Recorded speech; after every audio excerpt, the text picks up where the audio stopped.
What is up, everybody? Welcome back once again to Hot Toys Hotline Live, episode 79. Last week was supposed to be 79, but we ended up taking off last week, so I apologize to you guys. Weren't able to make it last week, but we're here with some great stuff to talk about tonight, and we have some awesome guests. Maybe one or two more joining us very shortly.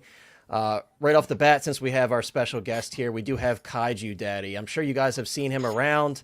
He's got a very unique channel because he doesn't just do mostly 6 scale like I do. He really does a little bit of everything. I know you're into a lot of 1/12 scale stuff as well, so Yeah. definitely check out his channel. And I'm also, it's funny, the thing I'm most jealous of your channel is your intro.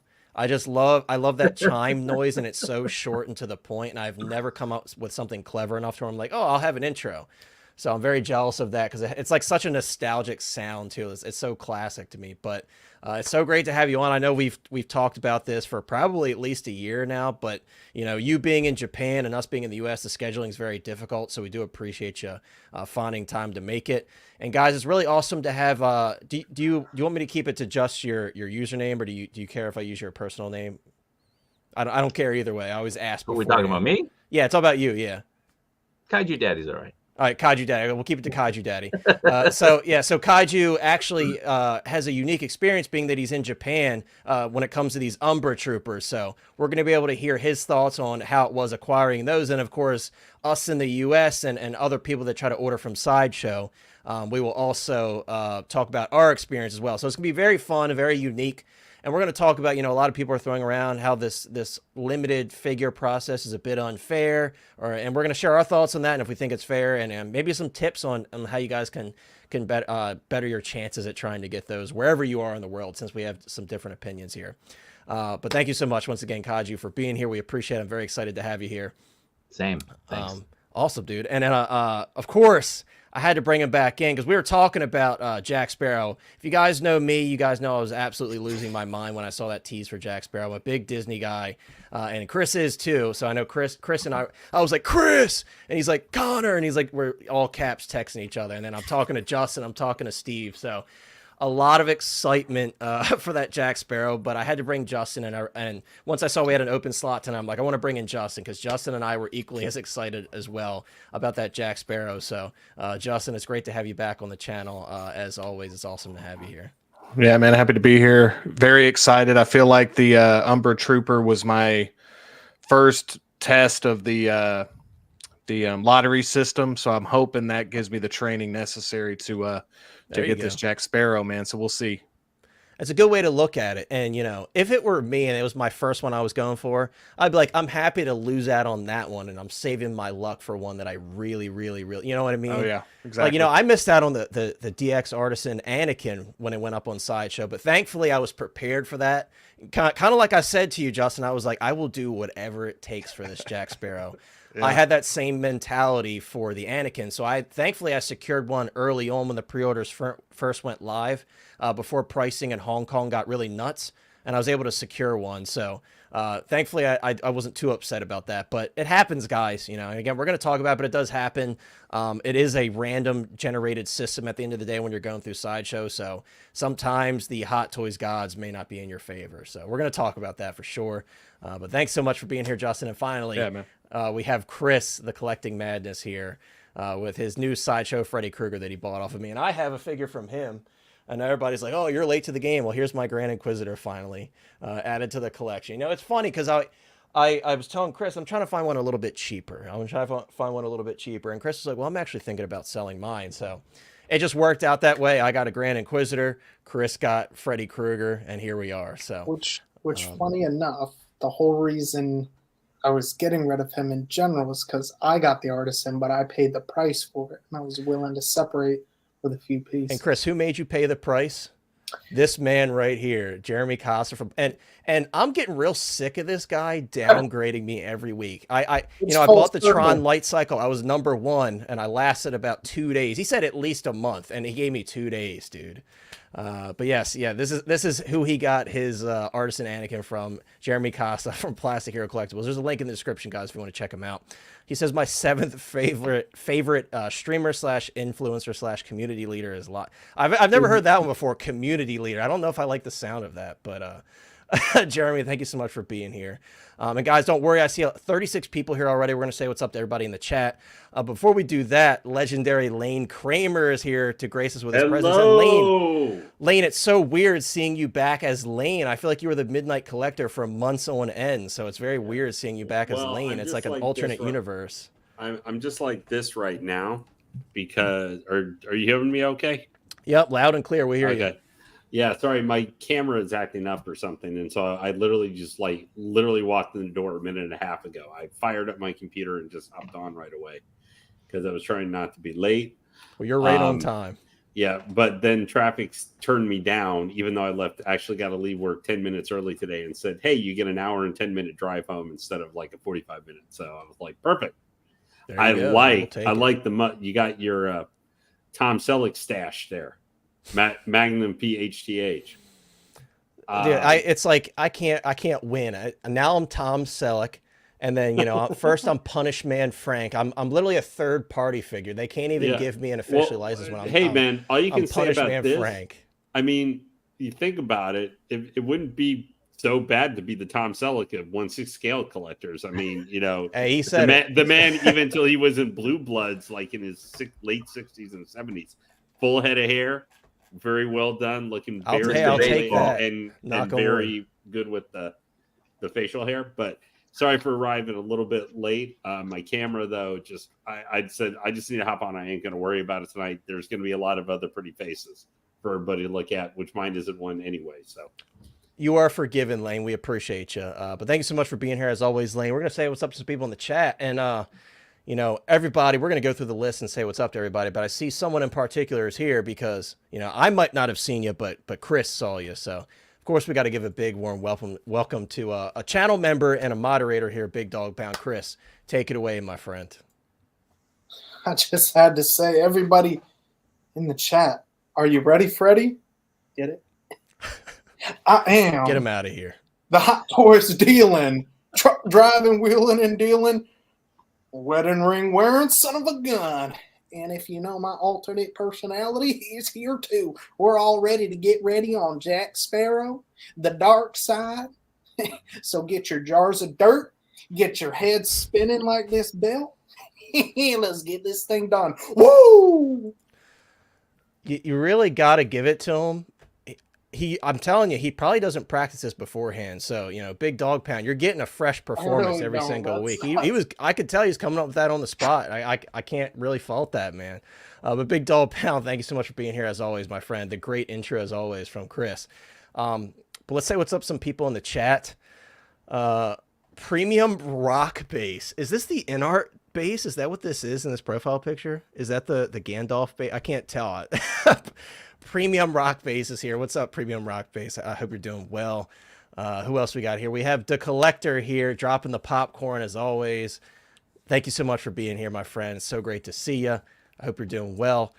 We have one of our great moderators here. Ty is in the house. Ty says it's showtime. Arr! Yes, we're dropping the love for Jack Sparrow. I know Ty is really excited for Jack Sparrow as well. I think we all are, guys. I think universally across the board, it's kind of hard not to just jump right into it, but universally across the board, I think a lot of people are excited for this. And whether you're a fan of the Pirates of the Caribbean films or not, or if you're just a fan of Johnny Depp, it's a really special. Yeah, well, we can definitely say so. the frustration and ugh of having to umbra our way across the galaxy is giving way to a mighty. That's kind of what Justin said. Justin's like, I got my practice in with the Umbra, and I'm like, if that's saving up your luck, you miss the Umbra and you're getting Jack Sparrow. Come on now. I think we all know what we're going to take. I think now the price point might be a little bit different. Though. Oh, it will be. Oh, it certainly will be. But at this point on the secondary market, Jack Sparrow retail similar price should be cheaper. Maybe. Let's see. We have Hobby Halbert in the chat. Great to see you, Hobby. I hope you're doing well. Hobby says lots to discuss tonight. Yeah, some great stuff. I haven't seen a lot of people talking about this Dark Side line, and with all the advertisements from Hasbro and Lego also doing some teases for what they might do for the Dark Side line. I think it'd be cool to sit down and chat about that a little bit, see what we think. Because before we briefly talked about this when it was first announced, but I feel like we were completely shooting in the dark at that point because we had no idea what they were going to do. So that'll be fun to talk about as well towards the end of the stream. So thank you so much for being here. one thing I would say too, if you're liking some exclusive smaller scale, Hasbro is going to have coming available soon a Last Command from the original Zon trilogy. Yeah, Black it's the Series four, figures. yeah, the 4-pack. Yeah, they just revealed Yeah. that today. That was a Yeah. pipeline set, and they just officially revealed everything today. Yeah. So yeah, that'll be cool to check out for sure. Yeah. Luke Christian says, "Let's go." What's up, Luke? I hope you're doing well. Thank you so much for being here. Can't wait to hear your thoughts and everything tonight. I'm really excited to hear everybody, because of course we chat with our friends whenever something is teased or announced, but it's always great to hear your guys' thoughts and see kind of where your guys' heads are at, especially when it comes to the Jack. Let's see. We have my friend HD in the house. Commander Grease here. He says, "What's up, people? Happy Tuesday." What's up, my friend? I hope you're doing well. I hope you're able to score that Umbra. I know you're the one of the biggest clone guys I know next to Sean. Speaking of Sean, Sean's here in spirit. Sean's actually he's traveling for business right now, so he wasn't able to make it tonight, but he's here in spirit. Let's see who else we got here. Premium Rock Base again says, "Strike me down with all your hatred, and your journey towards the dark side will be complete." And he's quoting Sideshow there. I didn't know Sideshow said that. Oh, that's a funny one. Let's see. TX Boy is in the house. What's up, TX Boy? TX Boy says, "Yo, what's up, collectors? I hope you're doing well, bro. Great to see you as always." And then, come on, guys. You guys are ridiculous. Call him daddy. Just call him daddy. I think this has to do with Lane and his many names for me. Guys, we're not going there. I'm not your father. I'm just a humble YouTuber, guys.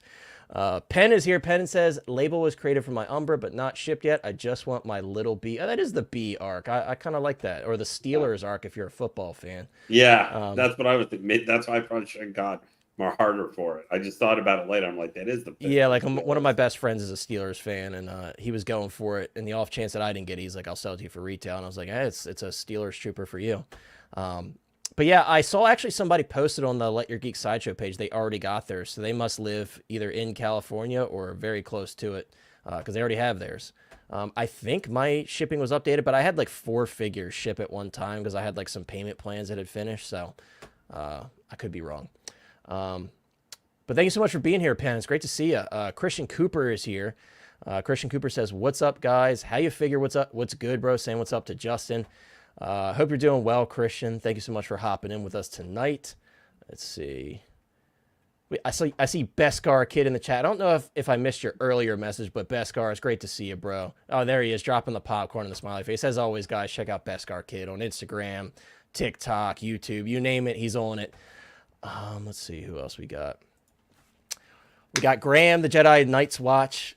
He says, "Hola, fellow collectors." Guys, if you missed it, there was a very special guest on Wolfpack Wednesday recently, and that was me. No, I'm just joking. But if you want to check it out, go and watch the replay stream on the Jedi Knights Watch channel. Of course, check out all of his other videos. I know he got one of those new, like, DTOF style cases that Maju Space is putting out. So check out that video as well. But yeah, really fun stream over on Graham's channel. So if you guys want to see me on another channel, I know I don't do that very often much anymore, but definitely go check it out. It was a really fun time. It was great to be on with those guys. They're all great people. Let's see who else we got. And guys, as always, if I miss you, I'm going to keep scrolling through. And as you guys drop comments, I'll say what's up to you. I think that's mostly everybody. Oh, can't miss 1/6 Star Wars Pimpazoid. 1/6 Star Wars Pimpazoid, another clone person. Got lucky and got the Umbra ARC Trooper, but missed out on the Artisan Anakin. Yeah, I guess that's how the cookie crumbles sometimes, right? And then, if you're crazy like me, like I said to Justin, I will do whatever it takes within reason, do whatever you takes at the initial pre-order phase when it's not super crazy inflated. Because if you guys haven't watched these limited release figures, they go up by the day. It's crazy because people still have that hope. Okay, they're not fully sold out in Hong Kong. Let's see if we can get one from Hong Kong. Oh, we didn't get one from Hong Kong, and then the price goes up and up and up. And that's just what happens with these limited release figures. So we got Yomo in the house. I know Yomo recently just got his giveaway prize from Lane. And everything, as far as I know, arrived in one piece. So, Yomo, congrats once again on that. And I hope you're doing well, my friend. It's so great to see you in here, as always. I think that's everybody. Let me keep scrolling. I don't want to speak too soon. And we have Tron. What a name. I love that name, dude. Perfectly fitting because I just recently got all of my Tron. Yeah, Chris is shaking it. Because Chris was over my house this past weekend. And he wanted me to open my light cycle. And I'm like, dude, I'm not opening it right now. I got to do a video. And I was like, also, if you or your brother get any scratches on my light cycle, I will kill you. Yeah, So, with my luck, I'll never see yours. I'll have to get like when I get my own. Maybe I should never Maybe show I'll it to you see then, it. so you have to get your own. Maybe that's the Well, plan. I plan to, but that's how long it's going to take. I'm It's all right, pretty Chris. I'll have it out confident soon. that Hot Toys will be doing another. They're going to be light doing. I do Yeah, think they're going I to do. hope So, so. I hope they do the baddie too. You know that teaser pic we got of like the dude. That suit looks amazing, and I'm sure Clue is still alive somewhere. You know, he'll probably pop back up, and if we get a figure of him, that would be dope. So, I agree though. I think they're going to That go feels in. like the one let down from those Tron figures. They didn't make because it was similar head sculpt you could have done pretty much, but the Clue Yeah. armor outfit and everything with the red, that was like the one thing missing. They had done it. Yeah. So but I think you're right though, Kaiju. I think Hot Toys very much is going to do a decent amount of Tron stuff because those original sets, and not necessarily the Kevin Flynn here, but the light cycle is very expensive. That Sam Flynn set is very expensive. And I had two of them recently because one had some issues. I sold it, and then Jeremy found me one sealed. So very, very happy to have that in my collection. I can't wait to do a video on it. It's like Hot Toys at their peak, and it's such an old set too. It's just amazing. Let's see who else we have here. Tom Daly in the house. Tom Daly says, hello guys, I hope I have better luck with Jack than I did with Anakin. Sideshow Lion Q is the luck of the draw, and it certainly is, guys. You know, we have all these different tricks that we try and everything, but at the end of the day, it is definitely a randomized system, so you just have to keep that in mind. But thank you so much for being here, Tom. It's great to have you here, as always. Big Dog Pound, speaking the truth, he says, smash that like button for your boys. Yes, guys over here, please consider dropping a like on the stream. We would very much appreciate it. And yes, my friend HG was able to get the Umbra. I'm so glad to hear that, dude. You definitely deserve it, and I know you have a very complete clone collection, so I'm sure it's going to fit right in.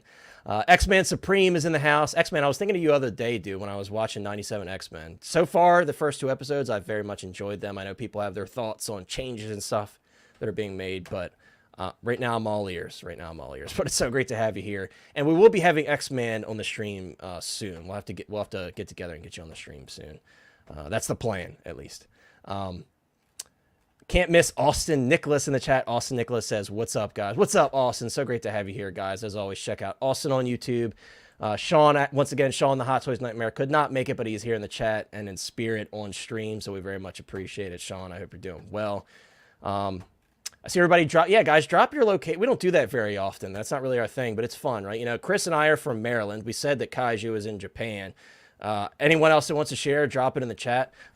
By the way, guys, you know, something very tragic just happened around Chris and I with the bridge collapse and stuff. So it's a very sad time for us, especially here in Maryland. But I hope everybody that I know is safe around here. I haven't spoken to all of my friends, but such a tragedy.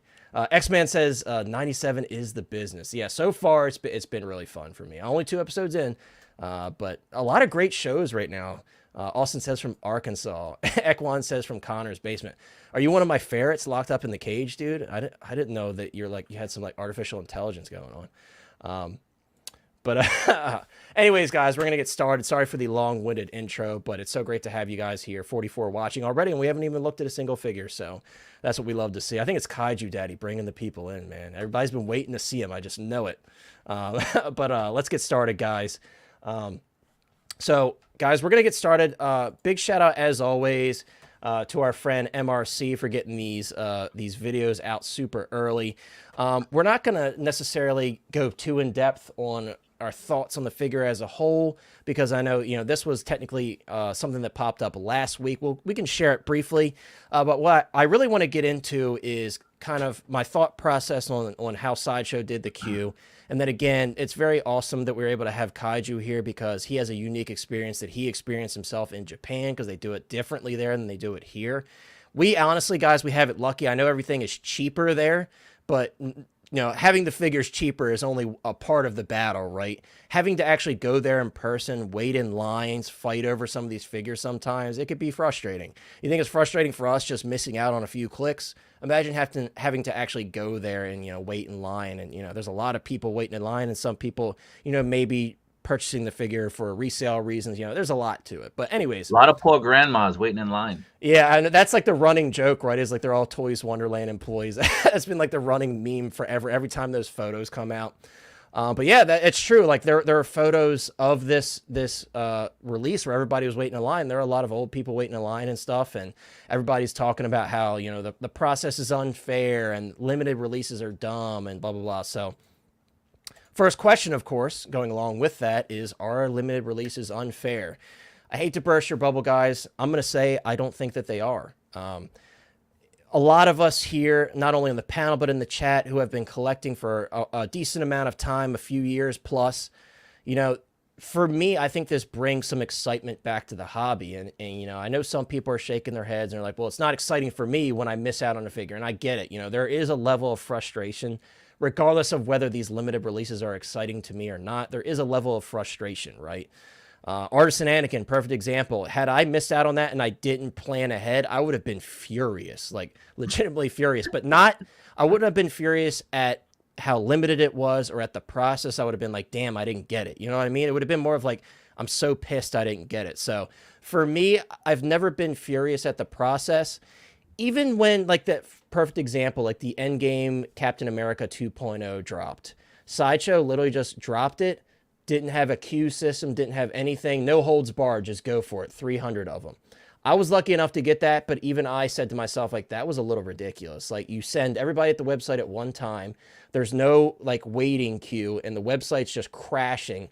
So I feel like when you're given an unfair chance at something, that's when you can go to Sideshow and be like, you need to adjust this, right? Because that's unfair. If you literally arrive to the website basically at the same time as everybody else within the first minute of it going up and the website's crashing on you, that's unfair, right? To me, the queue system, I think that's the most fair way to do it. And plenty of other companies and other companies that do drops and stuff like this, limited drops, that's what they've adopted. Look at a lot of these sneakers, guys, like the, you know, people that collect sneakers. It's either a ticket system or a queue system. They don't do, like, for the most part, I mean, of course, there's going to be some, they still do it, but gone are the days for the most part where everybody rushes to the website. Even like Stanley, like people in the US especially are going nuts for these Stanley mugs.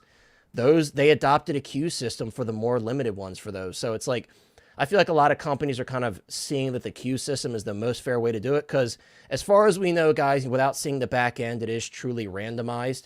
And even Sideshow states when you're in the queue, they say, you know, it doesn't matter when you arrived, as long as you open the queue, you know, basically at 12 o'clock, it will be randomized at 12 o'clock. So, you know, let's say everybody opens their tabs at 12:59, but I showed up at 12:47.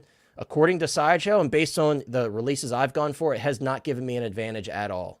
It's truly based on a random number generation. So, so for me, I don't think it's unfair. Now, guys, I did mention we'll throw some like tips and tricks in here. If you have multiple devices, like a cellular device, a tablet, and a computer that you can access, I have noticed it does help to open tabs on both because you may get put in a different number line based on that device. So if you do have multiple devices, it might not hurt to do that. Multiple tabs, I've noticed, on one device didn't help me at all.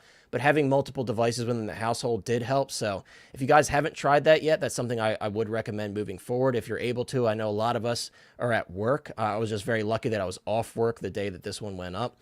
But sometimes when I'm at work, I can only do it on my phone. So that sometimes that's just how the cookie crumbles. But yeah, for me, and I'm going to pass it on to Chris, I don't think these limited releases are unfair. And again, you have to take out that anger and kind of put that aside and think about the process as a whole and what could they do differently. If you think it's unfair, how could it be done differently? And I know some people are going to say, you know, just make more of them. But there's a certain allure to limited release things. And I think Hot Toys and Sideshow as a partnership, they know when this stuff goes up, it's going to be an instant sell. And that's like that. They're recouping those funds and they're able to move on and use that for something else. So you have to sometimes look at it from the business side and not just the consumer side. There are other reasons other than, hey, we're just going to throw these up. Now, my closing thought before I pass it on to someone else, sometimes, you know, it's really weird that they pick and choose like really iconic characters to do limited releases of, like Anakin and Jack Sparrow. That's where it becomes a little unfortunate because they know the demand's going to be there. But, you know, that's a whole nother part to it. But, Chris, I want to pass it to you. I know you've been part of these quick, you know, pre-order queue systems with Sideshow and stuff. Being that you've experienced it yourself, do you think it's unfair? And if you do, and guys, also in the chat, if you do think it's unfair, what would you do differently, you know? Because I'm open to hear thoughts. Some of you guys might have ideas where they could do it better. Me personally, just with my experience, again, I said the queue system I think is fair. But Chris, you have the floor, my friend. And I'm going to open a poll, by the way, guys, on this. So while Chris is sharing his thoughts, we will have a poll running in the background. So I would say they're supposed to be unfair because they're limited, like in that sense. But as far as the queue system, like I don't think so because you still have to attempt. And if you don't get chosen or your spot isn't chosen, like, you know, you're not as close or whatever for the size, you just luck out. And it's a hard pill to swallow when you're on the other end. Like it's easy to say, "Oh, I'm super excited I have this," like, you know, and gloat and brag about it. But when you're on the other end, it sucks. You're mad. You wish it was different. But then Hot Toys know, and as a business, they know you're just gonna go right back to trying to get their product. Like they're gonna keep doing the same thing and pulling you in, and you're gonna try again. And so it's not really going to change. And for me, the experience, like I hit on some, like I tried the Joker, I got through. I backed out though. Like now, some will hate on that or whatever, but I just did it because I wanted the Anakin that was following the next day, and I just wanted to test out their new system. I missed out on the Anakin through Sideshow, but I went somewhere else and I paid the price for it. But again, that's because I love that figure. He's my all-time Star Wars like character, and I had to have the ultimate best version of him, and that's just how I went about things. If you want it that bad, there are other places you can, like Connor has done, or myself. So it is possible. Will you pay a little bit more? Yes, but at the end, how worth it? Like, is that character to you? And then I've heard other people also saying they would like it a day one, like pre-order, like have it open for one day, Right, like a 24-hour window. Yeah. But at the same time, when I think about that, I'm like, then that kind of ruins the limit, like the limitability of it or whatever, because you're just having all these people flooding, and so way more can be produced. And I kind of like the idea of saying, hey, here's the batch size, only a select number of people are going to get it. Like even the lottery, like I know some people hated that too, like you were chosen through email or whatever. I mean, it is what it is at the end of the day. And it does suck that there are people who get in these things just for like resell or scalp it. So if there was a way to weed that part out, that's probably the only thing I would agree on. So like I'm kind of in the middle. Like it sucks sometimes, but I understand it. Like you said, Connor, the business side of it as well. So it's like it technically it's always going to be somewhat unfair, and that's kind of the whole point of an exclusive is you're going to have something that somebody else doesn't. That's just right. And we're looking for, we got to look for, you know, not completely fair, but as fair as possible. That's the best way to word it, because, you know, there's so many outside factors that could affect the word fair, you know. But yeah, well said, Chris. And yeah, it's, you know, the lottery system was interesting as well. I think I prefer the queue system just because I feel more involved in it, and I feel like I have a better chance as opposed to, for sure. Too bad, sucker, and you get an email saying here's a $20 off on a bunch of figures that no one, you know what I mean? So it's like it feels better to be in the queue system. But like, at least you get the $20 off. Right, at least I get the $20 off on all the figures that Sideshow can't sell. It made me feel good about it. Or that you didn't want, and you know they do it, so you still try to get it. And get exactly, right. So that one, that was so funny, though, when that happened, because when they sent that coupon out, so many people posted, like, are you kidding me? The website was crashing over and over again, and you're like, here's a $20 coupon, and all these, you know, people were losing their minds. So I got a coupon. Yeah, right. So if you got a coupon, everybody got a coupon. I can't buy Hot Toys from Sideshow. Right, everybody got a coupon at that point. But yeah, that one was definitely like, you know, a little salt in the wound. They're like, here you go. Sorry that the website crashed continuously on you for at least an hour, but here's a $20 off coupon, you know. But yeah, so the queue system, I think they definitely learned their lesson a little bit. But well said, Chris. I heard this too, and that's my final thought, because Clinton touched on it as well. And I do wish there was some addition size to where, you know, because like for all we know as a business, like there could be productions, like who knows how many they made of a certain figure before it waitlisted, like a C-3PO or the, you know, Kate Bishop or something like that. For all we know, those could be a limited circulation. We don't we don't. Right, like Crosshair. You know, Crosshair is a perfect example. You don't know the numbers until Hot Toys looks at their pre-order numbers and like, all right, well, you know, I guess that's all we're going to get out of it. And like Merrick, for example, Merrick just went to waitlist very quickly here, so it could be another one of those figures. I think as of recently, I think the most recent figure that was actually officially numbered was that Iron Man quarter scale that was like 1 out of 300. It had like the special case and everything. I think that's the only one where they actually, you know, Hot Toys does say typically, like for this one, I think they said 1,500 in their post. But that's the first number. I wonder if we're just missing it, the whole point. Like, I get it though, Chris. In the instructions or the box or something. Yeah, it's definitely like another level of you know, R&D they have to do to be able to put that in place to be able to number all of these figures. So I get it, but that's where stuff like this comes in. They could do it for stuff like this. That would be nice. Dude, they do it with little what are those statues called? Like you can buy from one of the cheap little things. Gentle Giant. Those are numbered as well. They just write on the. So yeah. No, it's certainly doable. Certainly doable.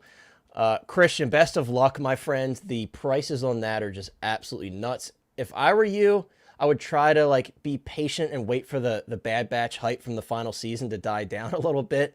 I know Wrecker is starting to go up as well. At my store, do you remember? I know. Wrecker is at your store, yeah. Wrecker was. Wrecker is at your store. But Wrecker is now sold out everywhere in the U.S. Like, he just disappeared overnight. Once Sideshow lost him, it's all the hype for Bad Batch. And I saw someone selling it for $190 the other day. Yeah, that would have been an easy buy for me for some trade bait or something. Yeah. And yeah, Christian said he just keeps going up. It's absolutely absurd, the prices that Crosshair is selling for a character from a show which a lot of people probably haven't seen. It's very surprising that he's selling for so much. He's a fantastic multi-dimensional character, and if you love the Bad Batch, you know, Crosshair, he's that dude. And especially like, you know, in the season 3, he's got even more of an arc as a character. And I think that's propelling it forward because he's really he's been kind of the star of the show in terms of clones. He's been kind of the star of the show this season so far, in my opinion. But yeah, I've seen some people trying to trade their Crosshair for this guy. I mean, it's crazy. I would probably hold on to the Crosshair. I would hold on to the Crosshair. I would hold on to the Crosshair. Venom blew up before the 2.0. Yeah, Venom's another one. That first Venom that came out, that thing was selling for, you know, $700, and then Hot Toys was like, cool, glad to see you guys are making a little money. Bam, and there's another one. So and now they can't give them away 25% off. Right. It's funny how that works. The circle of life is what we call that, Lane. It's the circle of life. Yeah, Austin said it perfectly. He'll settle down. People cash in on the hype. I'm still keeping my eyes out for it. Yeah, everybody, your boys are looking for Crosshair. We're all keeping an eye out for you. I know it's nuts right now. All some people need to see is, I'm sure there are some who are still smarting over this guy. All these guys just need to see is their Darth Vader popping up, preparing to ship, and then all thoughts about the Kenobi Vader or the Batman. I know people are still waiting for the Batman. Yeah, one of those shows up in your thing. All thoughts about this guy, like, how can I all right. They're gonna go bye in a hurry. Guys, you know, I believe me when I say it. There's always another figure, unless it's me missing out on Jack Sparrow. Then that's the end of the world. I'm not collecting ever again. I'm just joking, but you know, there's always another figure, guys. There's always another figure, huh? Don't you have a Jack Sparrow? But Lane, I don't have a Jack Sparrow with rooted dreads. That I don't have, Lane. That's what I don't have. But you have a Jack Sparrow with the I thought he had some type of rooted hair though. Chris, well, don't get me started on that rooted hair. I could quickly grab mine and show you what the rooted hair looks like on that one. But you have a Jack Sparrow. But I don't have the Jack Sparrow with the rooted hair. Our watching audience does not have a Jack Sparrow. They'll be right there with me. Thank you. This is why I brought Kaiju Daddy here for a reason, Lane. It's to keep you in line. You don't have any clone troopers? No, I do. I have multiple. Then why did you try to get this Umbra figure? Because he rests his case. Hit the gavel. I thought he would look cool with my Bad Batch. See, and that's all that matters, right? You know, so my Jack Sparrow will look cool with all my Disney figures, and my other Jack Sparrow right here with the old rooted hair, which is an absolute mess. Which this new one definitely going to look better than that. But this is also we hope. I mean, I think with the wool, just we're not going to get into Jack Sparrow yet. I have to stop myself, guys. I'm just too excited. I'm not going to get into it yet. But let me sit my Jack Sparrow down because he's about to fall. Let me get into some of the comments, and then we'll move on to Justin and Kaiju and Lane. Tremble Dust says the most fair way to give them away. I think so too. TX Boy says, random chance is as fair as you're going to get. If you don't like it, look elsewhere. I ain't leaving certain pieces up to chance. This one was one of them. Yeah, and that's the other thing, right? You know, Jeremy Casa, I hate to plug him again, but he had the Umbra Trooper for 320 shipped worldwide. If you really wanted that figure and you're really nervous about missing out, when you see prices like that, you better jump on it because that's very fair. Sideshow, it was $265 plus tax and shipping. Jeremy basically almost matched Sideshow's pricing. So when stuff like that pops up, if it's a figure you really want, if you're early, you know, because the batch price changes the following day, and that's exactly what happened with Jeremy. It went up like, I think, over $100, but that's what happens. But if you're early on and you're really worried about, again, that's what I did with Anakin. I was very nervous, very, very nervous about missing out on that. Let's see. One Adam 12 says, "What's up, guys? I'm still in the waiting room for my Umbra Trooper." He's talking about the wait list. Well, hey, stick to it, dude. Shout out to Sean, the Hot Toys Nightmare. Alive. Yeah, Sean, the Hot Toys Nightmare, got a waitlist conversion for Endgame Cap 2.0 like many months later out of nowhere, and he got it. He has it in his collection. And also, big shout out to Adam for being a channel member. We very much appreciate it. Did Sean get his troopers? Yes, I believe Sean bought them from Toys Buying Agent. Correct me if I'm wrong, Sean. I think so. Beskar Kid says, I secured 3 for me and a few extra in case some of my homies missed out. That's very kind of you. Before Sideshow even put it up, don't care for waiting in line. Yeah, you know, we feel for Kaiju and his brethren there having to wait in line with all of the old people and everything, because that's rough, man. I know. Oh, you didn't have to wait. That's right. You went through Toy That's Sapiens. Hong Kong. Right, you went through Toy Sapiens. I'm lying. So everybody in Hong Kong who had to wait in line. Definitely, I feel for them. It seems like Toy Sapiens is a very unique experience, and they get a lot of really cool stuff. Toy Sapiens when it's my turn. Yeah, when it's your turn, we'll bring you up and we'll have you talk about Toy Sapiens. I only have one experience with them, and that's having someone grab a figure for me, so I don't know anything about them. Penn says, "Shh, don't give away all my hints. I totally have over 20 different browser instances." Yeah, sometimes it helps, sometimes it does. It just, I guess, it just depends on the luck of the draw, right? Commander Green says, I just feel that it was more of a mistake for Hot Toys. They left a lot of money on the table because many collectors, including myself, would have bought 3. And yeah, I totally understand that. But there's also a margin of collectors say they're going to buy something, and when it actually comes down to it, do they actually spend the money on stuff like a unique figure like this? And understandably so, you know, if you're buying a lot of different figures, are you going to prioritize your funds to this one? Or let's say another named trooper pops up. Let's say they do a Commander Wolf. Who are you going to buy? Umbra or Commander? You know what I mean? So I get it. Like, you know, there's a margin of something better got announced. Now I want this instead. So there is kind of a fine line of doing these limited releases and, you know, again, getting that money back quickly, you know, get them all out the door. They know it's going to sell instantly, basically. So there is a margin of that for sure. What's up, Brandon? Brandon Altman says, only thing they could do is a blind number release, like he's talking about the Arena Fet. Yeah, I mean, there's anything that requires some sort of random generation, I think, is as fair as you can get. Again, me personally, lottery versus queue system, I feel like the thought of having a chance, even if you really don't, is more exciting to me going through the queue system as opposed to just getting an email. And sometimes those emails arrive late. Like, I know mine showed up 2 hours after the endgame cap, or whatever lottery it was that I missed. Like, 2 hours later, it was like, surprise, you didn't get it. So, you know, it's just more exciting, for sure. Sean's saying how Sideshow does it is complete BS. Well, there we have another take, complete BS from Sean. Clinton says, howdy, folks. What's up, Clinton? I hope you're doing well, my friend. Great to see you, as always. Big Dog Pound is still upset that he missed out on the WB100 Wonder Woman, Rooted Hair Scarlet Witch, and Rooted Hair Anakin. I've been lucky enough to only miss out on the Anakin so far. Sorry, I missed out on the Wonder Woman as well. But for the most part, I've been pretty lucky. I got my Wonder Woman from Jeremy, but you know, generally speaking, I've been pretty lucky. So I knock on wood. Let's hope I'm as lucky with Jack Sparrow. But again, with Jack Sparrow, I will take proper precautions before Sideshows goes up, and I'll make sure. Connor, yes. Can you pull up the Toy Sapiens website? I can. So yeah, we'll jump to right now. Yeah, we'll jump to Kaiju right now. Let me pull it up. Is it toysapiens.jp? Yep.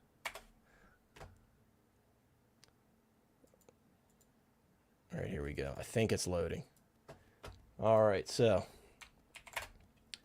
Kaiju, we're gonna give you the floor since we're pulling up the website now. We're gonna give you the floor. Do you want me to click on Umbra here? Is that where you want me to navigate? It's available. It is available. 39,000 yen. What is that in US dollars? That's $257. So that's actually Sideshow's price wasn't too bad. That's out the door. Out the door. Okay, so yeah, Sideshow's 265 prior to taxes and plus shipping. Tax plus shipping. Yeah. But I know I tried to run on. I tried to get on the website, and they're like, "Oh, but you got to be in Japan." I'm like, "God damn it, don't know anybody in Japan." Yeah, Lane, when you're like, "Oh, I'm gonna grab it. I'm gonna try to grab it from there." I was waiting for Kaiju to be like, "It's sold out." It's sold out last night here, and they said that they were gonna have more available today.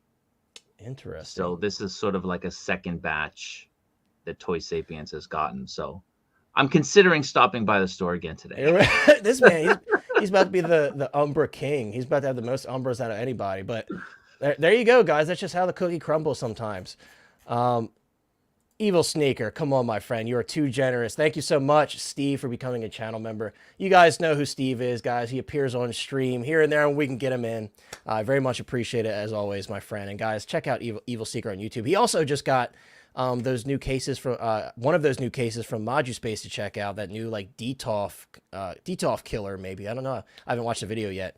I'm definitely going to check it out soon. But thank you so much, Steve, for the generosity. I very much appreciate it, my friend. And guys, go check out Evil Sneaker as always. But very interesting, Kaiju. Very interesting. You guys seem to have it a little bit better than I thought over here on Toy Sapiens. You're really making me feel like Toy Sapiens is the move. But no. No, we're gonna jump to you. When it's my turn, we'll talk about it. We'll jump to you now since we have Toy Sapiens pulled up. And guys, I see your comments, and there is a question. Let me actually address this question really quickly because I do want to make sure we get all the information out.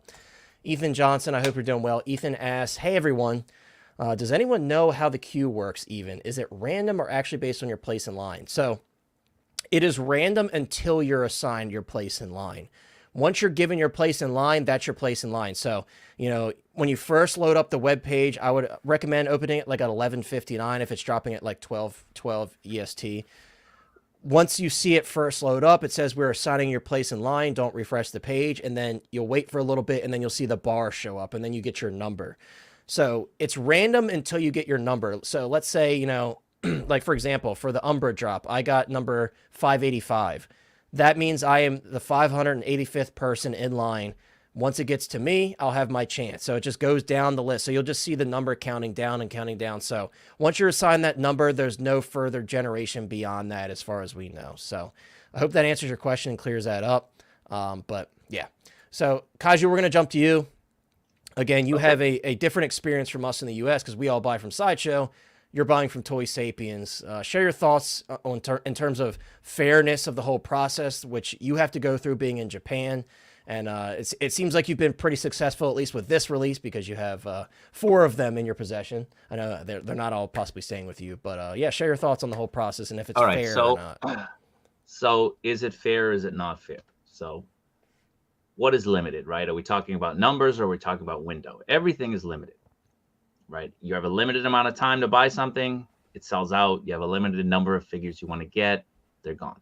All right. So people who come into the game later, those figures that they want to have, they were limited to 2022 or 2021. That's true. And you can't get them now. So everything is limited. It's just a matter of to what degree.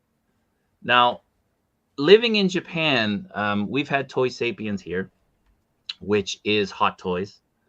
However, we're not paying the same prices as Hong Kong, even though it's Hot Toys. We're paying actually usually more than Sideshow for the figures, even though it's Hot Toys selling to us directly. See, I didn't know that. Interesting. Yeah. It's only because the yen is shit right now that they're sort of comparable. But yeah, it's been pretty bad. So years ago, before the pandemic, before all that started, if you wanted to get a Hot Toys figure from Toy Sapiens, you basically had 1 or 2 days to put in your order, and then it was sold out. So, for example, any figure like the early Star Wars figures, if you wanted to get any of those Kenobi, Solo, Chewbacca, anything, you basically had 24 to 48 hours before they sold out. Now, the Toy Fair limited figures that would come out in the summer, those would sell out in hours. So if something went up, you had to be on top of it because it would sell out 1, 2, 3, 4 hours later. And our figures, like I said, they were always much higher than you guys were paying with Sideshow, than you guys were paying in Hong That's Kong. so and interesting. I never knew that you guys were paying. Yeah, so yeah, much yeah. Because Hong So Kong, it's like only since the pandemic that things have sort that's of changed. crazy. This is new. Now for the Anakin, the rooted Anakin, that sold out everywhere. People were queuing up in Sideshow, and people didn't get it. It was available on Toy Sapiens for probably half a day. Wow. Before it sold out. I didn't get it. I was kind of going back and forth. I was actually in the States at the time. I had jet lag, so I saw when it went up. But I kind of was indecisive because of the price tag. It was up there. Yeah. Much higher than Sideshow was charging. And I kind of passed, and then I got on the wait list. So I'm sort of on the wait list for that. But with Toy Sapiens, addressing kind of, is it fair, is it unfair? If you can go back to the main page for Toy Sapiens and then scroll down a little bit. See that right there, VIP? I do see that, yes. Up. So Right there? Here, yeah. That is a new program that they initiated this year. And what it is you can join their VIP program. If you buy a lot of Hot Toys, you can join their VIP program, and in the program you can list, and you can see the list right there, which figures from which lines you want to have. Now you can click like the movie masterpiece for Marvel, right, for Star Wars, or you can do the TV things or the video game ones. And by clicking it, you are guaranteed every single release that comes out from that line, but you have to buy every single figure. So you're committing at that point. Once You're you join committed. the VIP, You you're have to buy them. And are they But like you're auto guaranteed charging every your figure. card? Is that what they're doing just to make sure? Interesting. So And like if Hot you Toys don't has a buy VIP something, system, then right? you're off. Like Hot Toys, I think they also have a VIP system as well, like directly through them. Because I've seen some people throw around VIPs. Is that through Hot Toys? Or they're strictly talking about the Toys Hot AP? Toys VIP in Hong Kong is just based on kind of numbers of purchases. Oh, okay, so based on how much you purchase, you become a VIP, and I don't know what that gets you. I think I know the pricing's a bit lower. I've seen that like you get a VIP discount. pricing. You don't get a discount with this. So yeah, basically you're just locking yourself in, and then like, so if it's a figure you don't really care for, too bad, so sad, right? You just got to buy it. This also makes me think this would make me like, because you see a lot of Facebook posts too, like if anybody's overseas or if they're in this program, like if they have to buy something but they actually don't want it to keep that program, like they're just selling. Yeah, you're stuck with something, and then you have to try to unload it if you don't want it. Right. This really makes the most sense for like a reseller, right? If you're a reseller, you're buying figures constantly, you're putting them up for sale. Like, apart from that, if you're just a regular collector, there's going to be plenty of stuff that pops up. If you're a regular collector, you're not buying everything. Right. But if you are throwing a lot of money into Hot Toys and they have a system like this and you miss out, you kind of feel cheated. Oh, yeah, for sure. Because you're buying everything, and now they're putting this out, and you're missing out. Just like if you were collecting any line and you're a completionist, you need that figure. Mm-hmm. So this kind of fills that void, and I think it's probably only a matter of time before Sideshow initiates this. I got a question for you. Yep. Do you think America should receive higher batch numbers than over there? Because I know there's a lot of stuff that's sold out here, but like if you watch other videos, like there's still Obi-Wans sitting in their stores. Like, I mean, some huge grails that you can find just sitting on their shelves sometime. Okay, so years ago, I don't know about recently, I have to get the new info, but years ago, outside of Hong Kong, Japan was the #1 market for Hot Toys. I don't know if that's still true or if it's not true, but at one time that was true. So saying that America should get higher batches or more batches, I'm not really sure there. I think the American collector is probably more vocal than other groups, and we tend to be on English speaking groups and English speaking pages that make us kind of not see the other voices. Right. Now, we all know that last year there was a big issue, and the year before there was a big issue with Sideshow and Toys Wonderland, and Sideshow getting stuck with inventory. And we know that Sideshow started lowering Considerably, yeah. the amount of figures that they were ordering from Hot Toys. And people were saying, well, why is Hot Toys only producing this many figures now? They didn't stop producing the same volume. Sideshow was just under ordering. So case in point, I can't remember. I was saying it in my Facebook group that from that Enforcer droid, what is that? The KX? KX Enforcer, yeah. Okay. I remember you sent the link the other day of how cheap that one was. That So blew my mind. that is a perfect example. That sold out from Sideshow. You're on wait list now, I guess. Yeah. Mm-hmm. But that figure, because we have the volume, is now down where I can buy 2 of those for less than the price of one Sideshow one. Yeah, it was like 136, right? Something like Yeah, that it in was US something dollars, like that. which is I mean, crazy. I ordered 2. and admittedly so, you've sent links Wow. from the Japan Amazon, and I've bought them, like a C3PO for like 200 shipped. Oh to the yeah, US. it's even and less it's than that right now. waitlisted here. 25,000 yen right now, which I think is like 180, 170 Yeah, dollars. which is crazy. Well, I mean, we On talked on Amazon, that before. Amazon Japan, I was just looking like last night. So, like they had, I saw a Cobb Vamp for like 259, like yen to switch over. Yeah, Which is the Currency retail rate. 300 here. So I mean, you can sometimes. But you find have to even wait on there. these things. Yeah. That's the thing. You have to be patient. You gotta. But you it gotta is sit. so funny too, right? Like we see these like videos from like Secret Base and all these different like Echo Base and these different stores and stuff, and it's like we see all these figures that are sold out here, and we're dying to get them, and we're paying over retail for them. And DX17 Mullet. I remember there was an event not long ago, and he's just sitting in the case, brand new. And there's a bunch of them, but it's that. Chewy. Right, there's a different dynamic, right? It's not only like how popular is the IP and the general location, but also how many figures are people buying, how much do the figures cost. There's so many different things that go into it. It's like when we got the Warriors of Future figures here and they just got released. Do you think anybody hit me up and asked me what I thought of them? No, because it's just not. And they look fantastic. They're really dope great figures, but just here they have no effect on anybody because it's not. Well, that's the thing. It's market specific, right? Right, exactly. Like I was surprised Japan, those Sideshow aren't doing got them. anything. I was very surprised Sideshow got those, and like the Cayman Riders as well. Riders.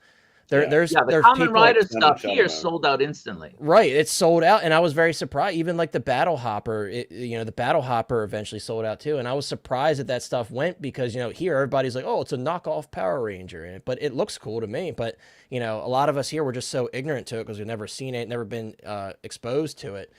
But I would remember was seeing those figures. What made me actually, because I didn't realize. I'm like, that's an Amazon.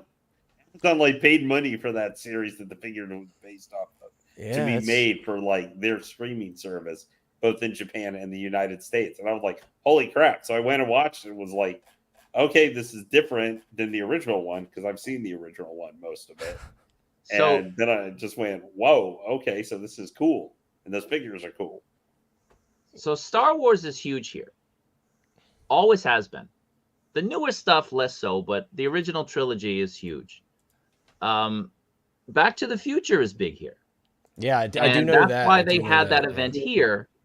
And I firmly believe without that event here at Toy Sapiens and the amount of popularity that it generated, we wouldn't have continued to get those Back to the Future figures. Yeah, remember they showed off the disguised Marty, the disguised Doc. They did that big event for the anniversary. Yeah. That's where they showed the Part 3 DeLorean, and which we eventually got.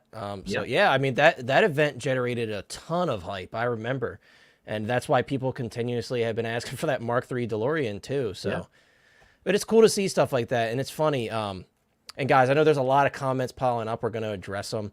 We're having a good conversation here. Someone said that they should open, I lost the comment, they should open a Hot Toys store in LA. That's going to be difficult because that's conflicting directly with Sideshow. So it's like they're Yeah, competing Sideshow against. would have to open a store. Right. Not So just it would be relevant, cool to see people are gonna, like, Sideshow open feel a some type of storefront. way about traveling. Yeah, Sideshow, they should definitely open a storefront with, like, just like, their premium stuff, and they have their warehouse there. They can stock it kind of like And Hot their Toys statues can. and stuff would be a perfect place to Right, stack a lot of that showcase, kind of and they stuff. have their original 6-scale figures that they've been doing great on. We've got the Pennywise coming up, the Beetlejuice Dude. coming up, so But that's what they either should way, do. I do have them. There he goes, making us jealous. He's got it in hand already. 1, 2, you get an Umbra, you get an Umbra. I He's only like got 2 Oprah. hands. I'm sorry. But yeah, we're all jealous for sure. But thank you for sharing that insight on Toy Sapiens. The thing that Yeah, no caught me the problem. most off guard is I had no idea that you guys were paying so much for the figures.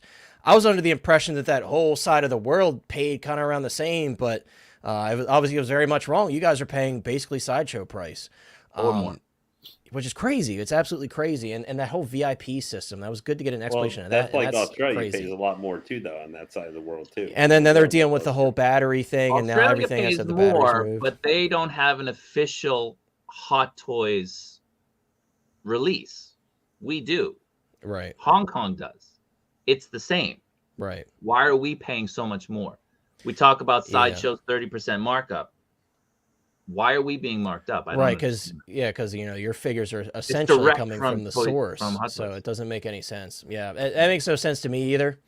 By the way, guys, 73 people watching. Thank you so much for being here. That's incredible.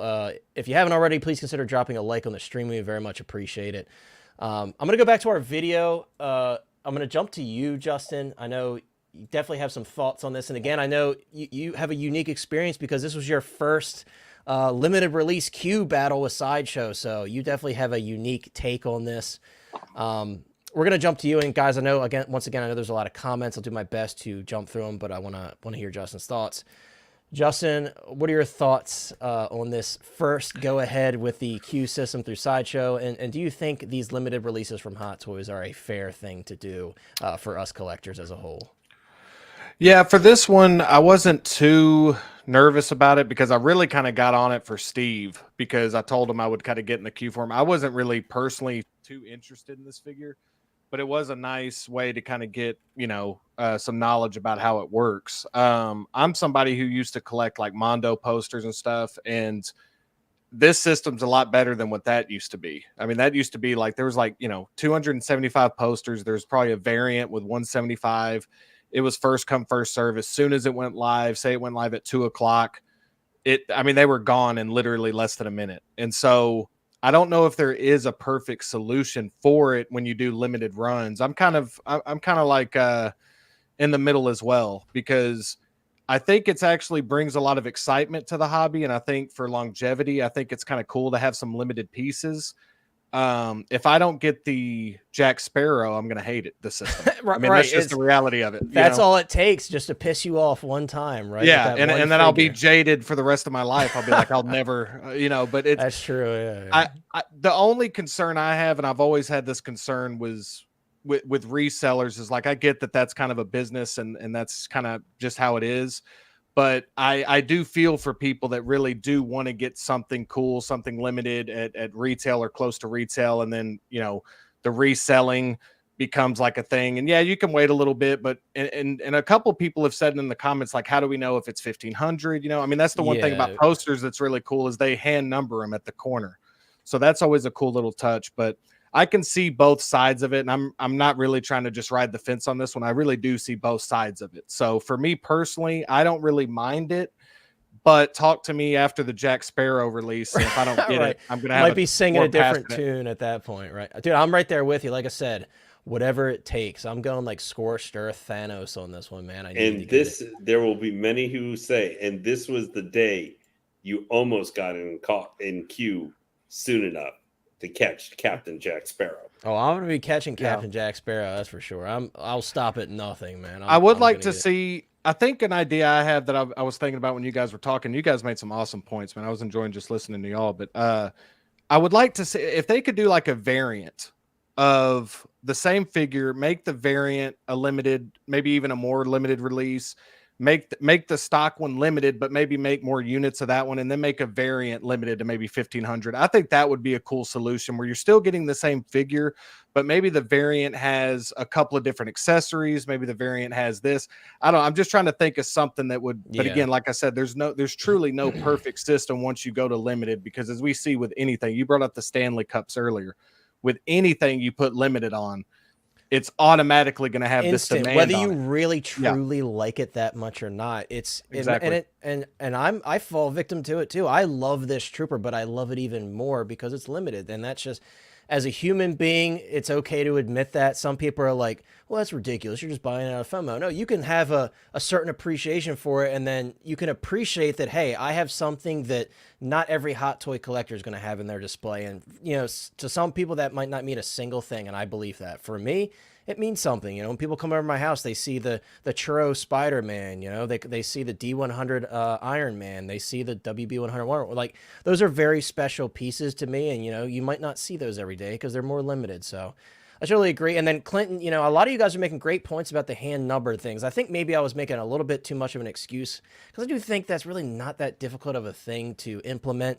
That would be cool to see. And I missed your comment. Someone else said something about, you know, if this is truly Artisan, what, you know, they should be hand numbering things. They should be doing leather premium materials. And yeah, and we'll discuss that a little bit more when we pull up Jack Sparrow. But yeah, I have my own thoughts on that, and I've shared it in the past, especially with Anakin. We'll talk about that for sure. And the last thing I was going to mention, Connor, was that for me personally, so just my view of it, like, I understand the whole, like, everybody's side of it. For me personally, a limited piece doesn't do a lot for me personally. Like, I don't mind having it if it's something I really want. Sadly, like with this Jack Sparrow coming up, and we'll talk about it. Sadly, if I don't get that, I'll find a way to get it, even if I have to pay a little extra, sadly. But I personally don't, with these type of releases. I guess for me, it's like with the Jack Sparrow, the Anakin, like big time characters, that one stings a little more for me. Oh, yeah. I know people consider a trooper their favorite character, but for me personally, like the Jack's going to be more stressful. And I do see like X-Men's points and a couple other people's points. They just want to collect what they want to collect and not have to worry about this. So I totally see that as well. And that's why I keep repeating, there's no perfect solution. In a perfect world, like, we'd all get it. And I think that's why people have a problem with the limited, because it creates a false, I mean, not a false one, because it's real, but it creates this like urgency. It creates this stress about getting a figure they really want in their collection, you know? Yeah, for sure. And you know, right now, and I mentioned this to somebody in the Hot Toys Hotline Facebook group chat, it also right now for this figure, I think it's creating a false sense of market stability in terms of the aftermarket pricing, because we see it every single time. You know, Endgame Captain America was like $550, $600, and he's literally sitting at like $450 now.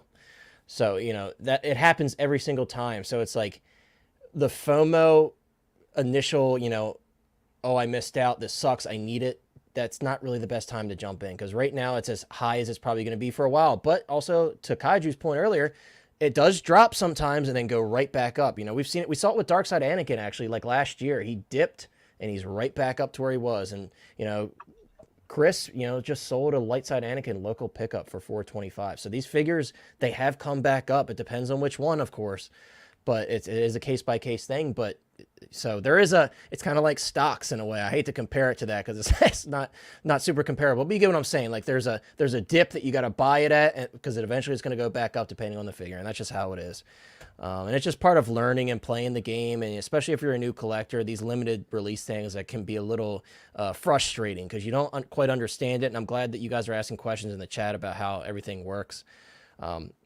Beskar Kid's waiting for his Kenobi. He's got to be around the corner, right? Everybody's singing those praises about the Kenobi Vader, so he's got to be right around the corner, right? There's only one figure left from that photo, and who would have thought? The one we never thought. Right, the last man standing is the Kenobi 501st, the most simple figure out of all of them. You would think. That puzzles me. That would have been. We got this guy before that one came. Right, that would have been my first. Like, oh, that's going to be the first one to come from this list. Fooled me. They fooled me. That's for sure. Let's see. We got Thrawn's. He's probably been in here for a little bit, but Thrawn's dropping through. Our boy Mike is here again. He's here in spirit. He's doing some moving, so I'm sure he's having an absolute blast. More fun than we're having, right? But thank you so much for being here, bro. He said he may pop in at some point. So if he does, that'll be a treat for sure. Action in the Box is here. What's up, my friend? Action in the Box says, hello, people. Good evening. Good evening to you. I hope you're doing well. And Equan says he was entertained by all the elderly women and children lining up for this figure. A lot of Battlefront 2 fans. It's funny because I have I think the only one I'm missing is the Jump Trooper from the Battlefront 2 line. And also, you know, believe it or not, those Snow Trooper figures, the 2-pack, that's actually technically branded as the first Battlefront 2015 game, even though the Empire Strikes Back single release is the exact same one. Because I have one of the single release ones and I have the 2-pack. They're the exact same figure. It's just branded differently.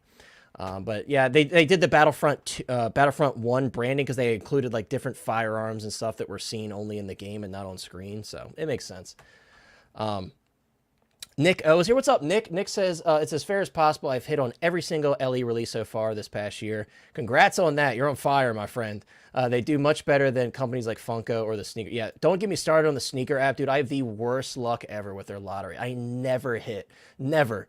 That's why I've just resigned myself to collecting my toys and not the shoes. Because I used to be real big into shoes when I was younger.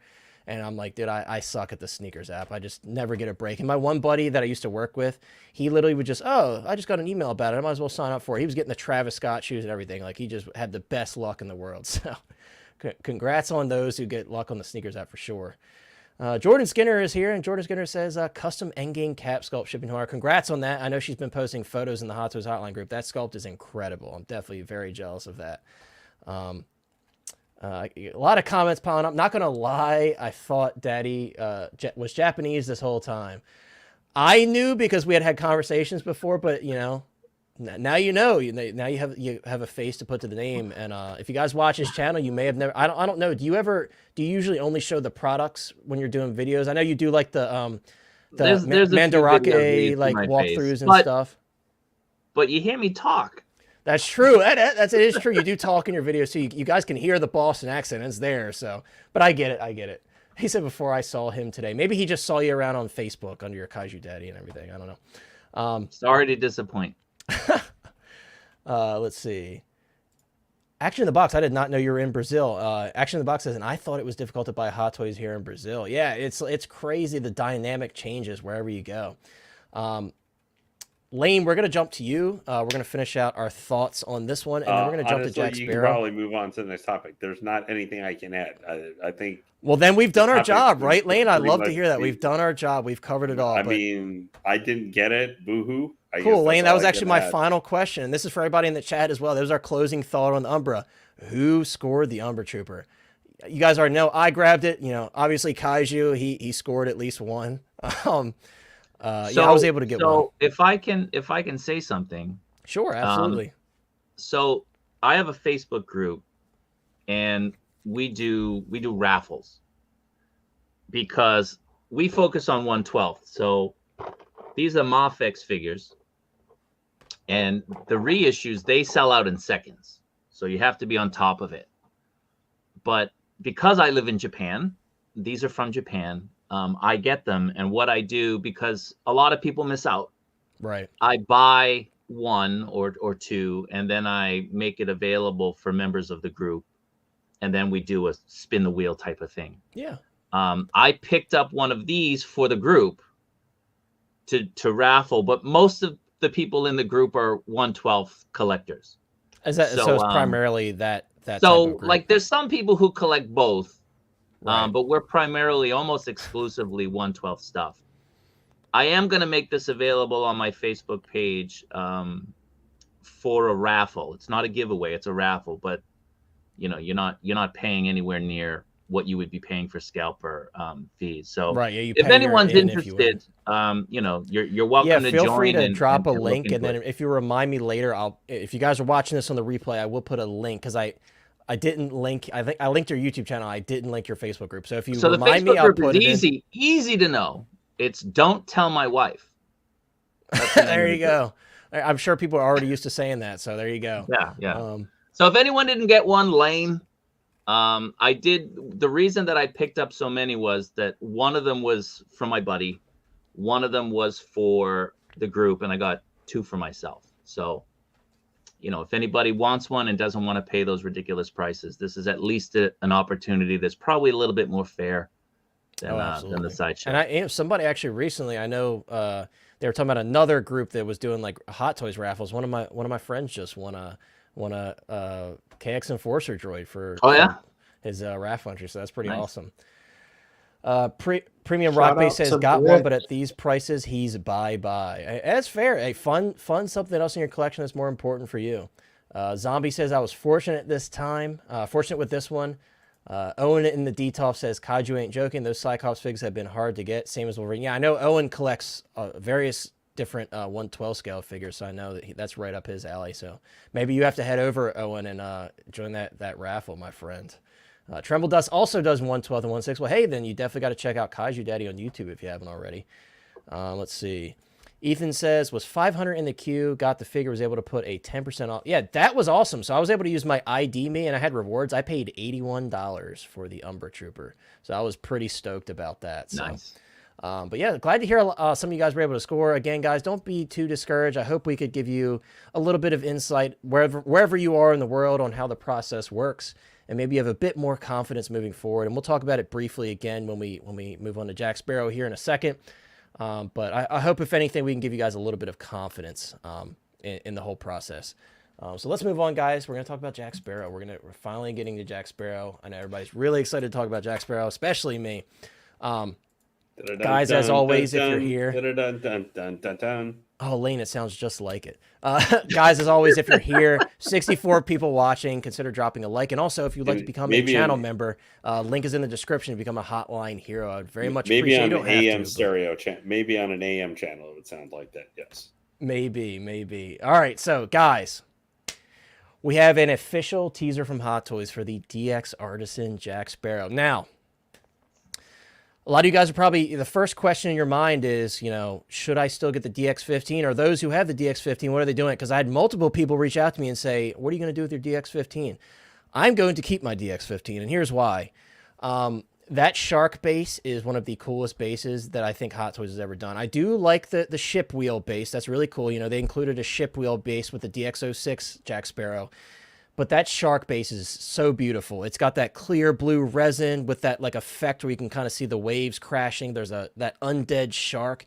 I don't do bases for my displays, but I do have that base. It's beautiful. And in the whole Pirates of the Caribbean universe, a lot of these the main villain, their crewmates are all just torn apart, gross looking, and that shark is kind of a little bit of a glimpse into that undead crew that we see. That shark has flesh missing and everything, so it's really, really cool. It's really unique.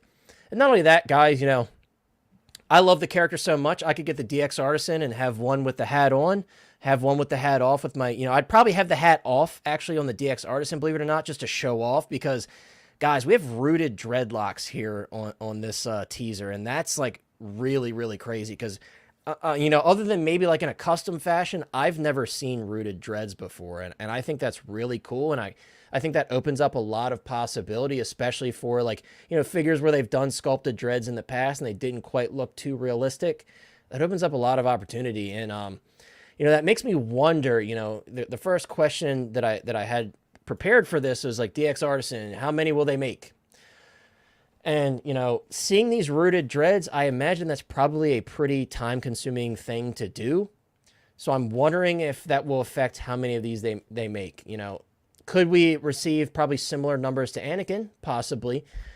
The tough thing about this one, guys, is as of right now, and it could change, we have not seen any teases or announcements for a sculpted counterpart.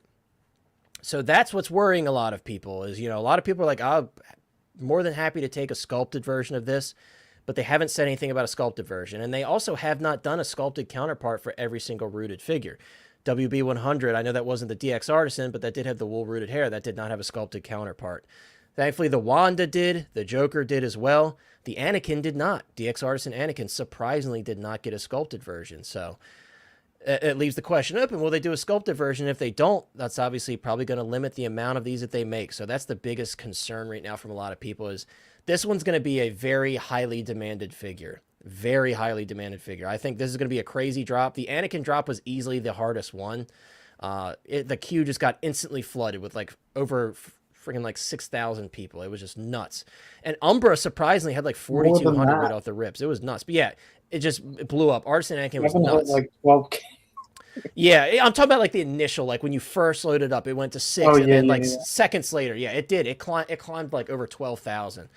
So I can certainly see a tremendous amount of hype generated for this figure. This one's going to be difficult to get, guys. It's going to be difficult to get. So mentally prepare yourselves. Be prepared. Once again, try to take as many lessons from what people in the chat have said with their experiences and what we have said. Open multiple tabs, use multiple devices. Make sure you're in the queue like at least a minute beforehand so you're ready right when that kind of selection goes through Sideshow. Kaiju shared some tips on how things are done through Toy Sapien. So if you're in Japan, you know how to handle that if you're a newer collector. So it's going to be difficult, guys, but this is very, very exciting. And I was so sad to see so many people complaining about the Dead Men Tell No Tales licensing, because it's either, and some people might get mad at this, but it's true. It's either that or no Jack Sparrow DX Artisan. Dead Men Tell No Tales or no Jack Sparrow DX Artisan. I think most of us, if we're being real, yeah. And I get it. Would I have loved the Curse of the Black Pearl one? Absolutely. That would have been number 1 on the list. And being that I have the DX-15 and that is also from Dead Men Tell No Tales, absolutely I would have preferred a different film. But am I mad? Absolutely not. And also, let's be real. His outfit doesn't change significantly throughout all of the films. Of course, with any costume design, there's going to be changes, but I think it's subtle enough to where anyone that looks at that figure and be like, that's crazy. You have a beautiful Jack Sparrow in your collection. That's Jack Sparrow. He's so recognizable in his outfits. I think actually the cannibal version of Jack Sparrow was less recognizable than this one as like a hero Jack Sparrow figure, So I think this is really exciting. At this point, the DX-15, I think that came out in what, like 2018? Is that how old the DX-15 is? I think so, 2018. It's been a while. So this is really exciting, guys. And I hope a lot of you are do your best to not hold yourself back, because this is a Dead Men Tell No Tales license, because you don't know when we'll see another Jack Sparrow. So if you're a big fan of the character, or at the very least a big fan of Johnny Depp, I urge you to try to consider this one for what it is, because it's going to be a beautiful figure. It's going to be hard to get, but this is very special. So Justin, I want to pass to you, because I know you were equally as excited for this one. And you said, like, at the beginning of the stream, like, you'll be really, really upset if you miss out on this one. And I think, including myself, a lot of other people would be right there with you.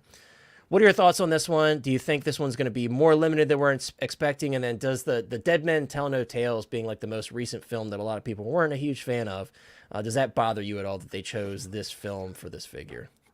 No, it doesn't bother me, just because, like you said, if it's between that or no figure, then I'll take it from this movie. The character kind of looks similar in all the movies anyway, for the most part, aside from a couple of accessory changes and stuff. But just because I'm unaware, how many did they make of the Anakin?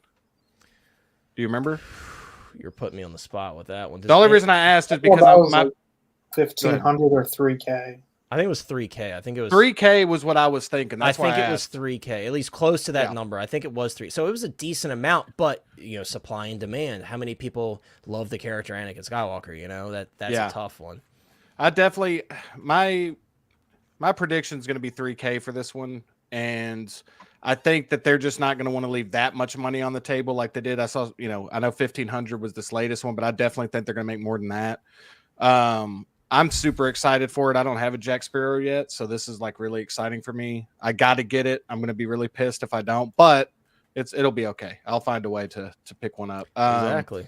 Yeah, but I think that with this one, I saw a couple people mention it, and I'm not trying to plug a video of mine or anything, but I on the video that I discussed this, I was talking about how I wouldn't be surprised if we saw a leather hat, like that tricorn hat or whatever. And I saw a couple people in the comments were asking about that. That'd be awesome. That'd be another incredible piece. I know with the Indiana Jones that's coming out, they're introducing a little bit of that with he's got the leather coat and the leather shoes and everything. Yeah. So I think that would be really cool. I'm excited to see what base comes with this. I feel like they put that wheel in there for a reason. I feel like there's going to be some type of base. I'm not sure.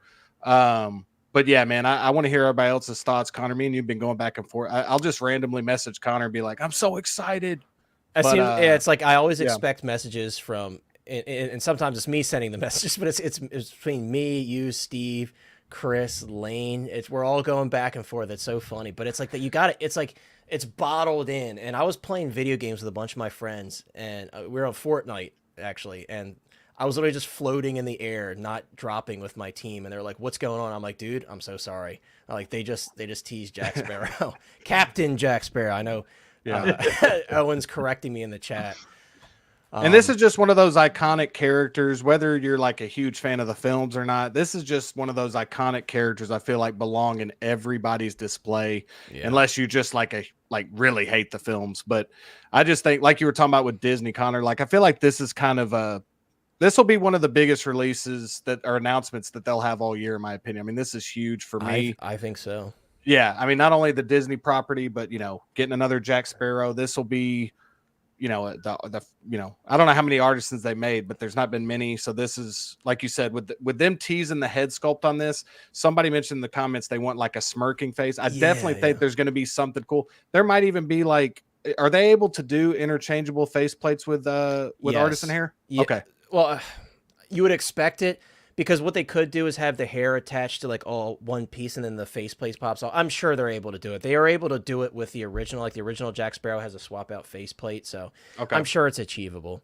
Yeah, but I'm excited. I definitely want to hear what everybody else on the panel has to say, so I'll turn it over to you guys. But I am 10 out of 10 excited for this one, and I can't wait to go to battle, man. To go to battle in the lottery system. We'll see if I come out on top. We'll see.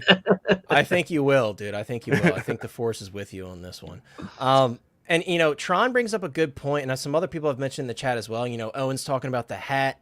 The hat needs to be upgraded, and also like real leather for sure. The original DX15, it doesn't really have like too many flaking issues, but the way that the material was sewn on the edges of the belt, sometimes it just kind of comes off, and it's not really like it flaking. It's from the stitches being really tight on the pleather surface, on that decorative pleather on the top. So yeah, I would really hope to see, real leather on this. We talked about it before, but I said I would bring it up. Anakin not having real leather tabards for an Artisan figure is kind of BS. Like, if you're going to call it Artisan, you're talking about like, when you say Artisan, you're saying like, this is the best that we have to offer. And so them not doing the real leather stuff where it can be done, it's kind of frustrating. It can be done, and it can be done for a fraction of the cost. Right. Look at the third-party companies, all these third-party companies. And, I know people have their theories like, oh, that's not real leather. But, leather with a backer, real leather with a backer exists. It's not, it doesn't have to look like you just went into a farm and, peeled it out of their stock. There's real leather that is a lower quality leather than you would get on like a nice leather jacket or some pants. You know what I mean? So if third-party companies can do it for a fraction of the cost, Hot Toys can do it. And I understand there is a certain level of, hey, we can't match this color properly in real leather. I get that. Like I've seen some other companies like Damn Toys, for example. They did a real leather coat for Claire, and Claire, her real leather coat was originally like a darker red, and it lightened up a little bit when they changed from pleather to leather because it was an upgrade they did later. But what would you rather have, longevity or the color to be slightly closer? Me personally, I'd rather go for the longevity. But yeah, I totally agree with Owen. Like the hat, they could do some updates on that. The original DX15 came with a die-cast sword and everything, so it's a really high-quality set. So it's like if they just do that and amp it up a little bit, this is going to be such a beautiful special release, and this might be one of the most sought-after Disney-related figures ever. It really could be. Apart from, of course, like the Tron Light Cycle, which is a pretty huge grail at this point. But Kaiju, I want to jump to you. Because you did have a really good point about, especially with the leather, it's like, what do you think the numbers are going to be like? What are your thoughts on this? Do you have any issues with the Dead Men Tell No Tales licensing that a lot of people have mentioned? And what are your expectations for a DX Artisan Jack Sparrow, knowing what we got with the DX15 that came out so many years ago? Well, the DX15 is a great figure. I love it. It's one of my favorite figures, especially with that base. That base is, like we said, it's a phenomenal base. Sick. Yeah. And if you have that figure and you're not displaying it with the base, shame on you. I mean, it's such a good base. Now, it was mentioned in the chat that Anakin was 3,000. And I think the Joker was 4,000. Right. I don't anticipate this being anywhere near those. I would say you're going to cap at 2,500. And it's probably going to be between 2,000 and 2,500. You just don't have the same fandom that you have for Star Wars and you have for Batman. So they're not going to overproduce this. They're going to offer a small number, and that's going to be it. That's my opinion. I'm really looking forward to this figure. I think this figure is it's up there for figure of the year when it releases. I think, even regardless of having rooted dreads or not, I don't know how they're going to pull that off. It's crazy, right? I'm surprised they went that route. Like they're really at that point, that's Artisan to me. They're really challenging themselves with something like that, because I imagine they have to roll the hair. Like they have to have some sort of process involved to roll that hair. I have no idea. It's pretty incredible. And then to stitch it in, like right, and to keep it in place. And then I'm sure they're putting the same product that they're going to use on the actual like hair that hangs down.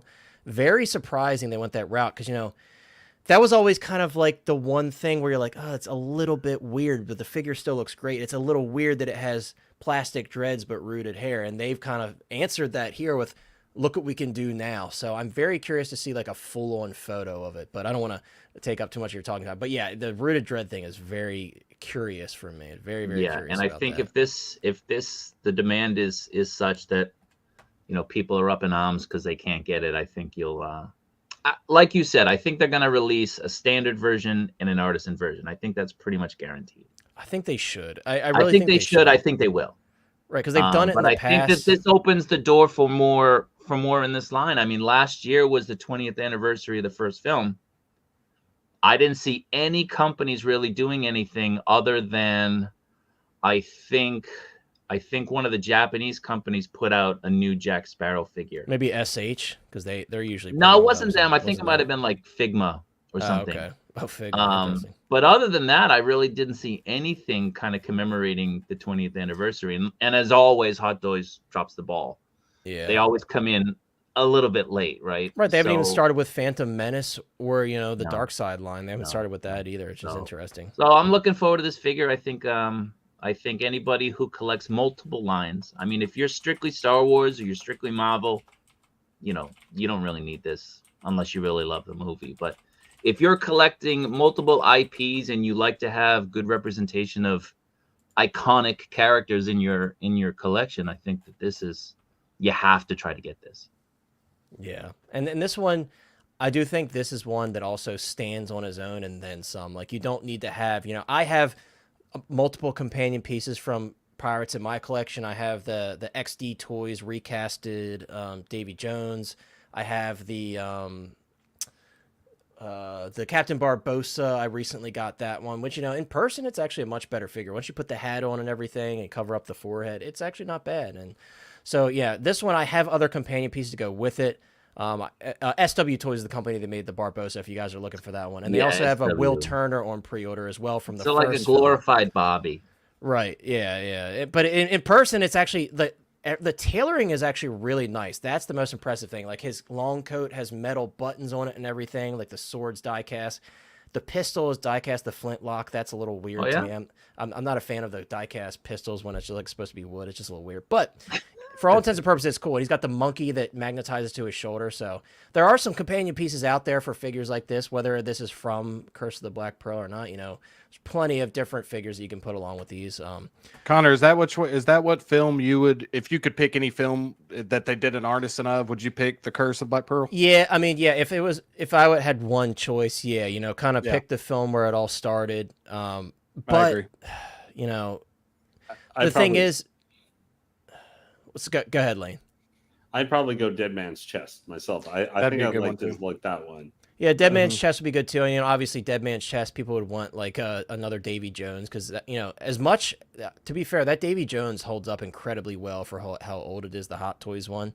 I mean, that figure came out in like 2007, and that's a huge grail. I mean, here on eBay it sells for like $900. I saw someone trying to sell for $1,000 the other day, and I was like, it sells for a lot of money. But my thought with this, when I first saw this teaser, I was like, I would love if they did Captain Salazar, Javier Bardem's character from this movie. He was so creepy, and I feel like he was so underappreciated as a performance, because this film just didn't do well in terms of, it did well in the box office, but in terms of like fan appreciation of this film, it's obviously most people's least favorite.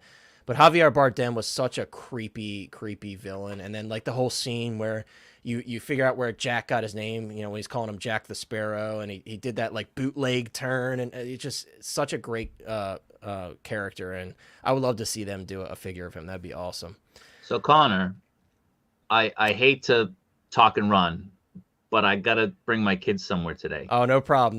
So I didn't anticipate only getting. Hey, through life this happens. time. We appreciate you being on. And I'm glad that you were able to at least share your thoughts on the two biggest topics of tonight, and So I especially, picked you know, this up. This is from Mojing Toys. oh, that's cool. I've And seen it their lights stuff.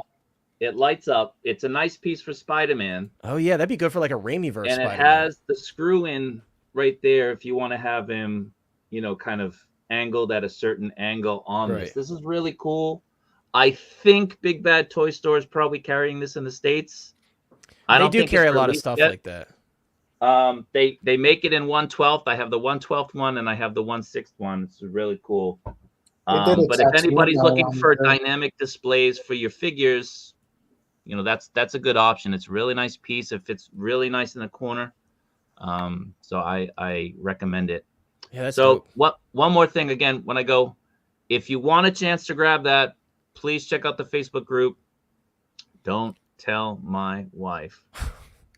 And you know, good luck to anybody who wants to try to get it. But I appreciate you having me on. You know, long time listener, first time caller. We Really appreciate appreciate you, man. It was great to get Awesome you on, meeting you, man. man. We've talked about it so Yeah. many You're coming times, on. and you know, when you hit me up and said, "Hey, can I hop in?" I'm like, absolutely. Like, you know, I was Well, just I'm on vacation this week and next week. right. So you're I like, have it's a little bit perfect of timing, and I'm on vacation too. It's funny how that Yeah. lined up, but it was great to have Yeah. you on. We appreciate Same. the time you were able to come on and Nice share meeting your you, All right, man. thoughts guys, and take everything. care. I'll see everybody next time. Take care, man. Thanks for being here.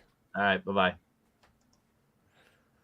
All right, guys, we're going to actually pull up. And once again, guys, big shout out to Kaiju. Such an awesome dude. And it was great to have him on finally. He's been a good friend for a while.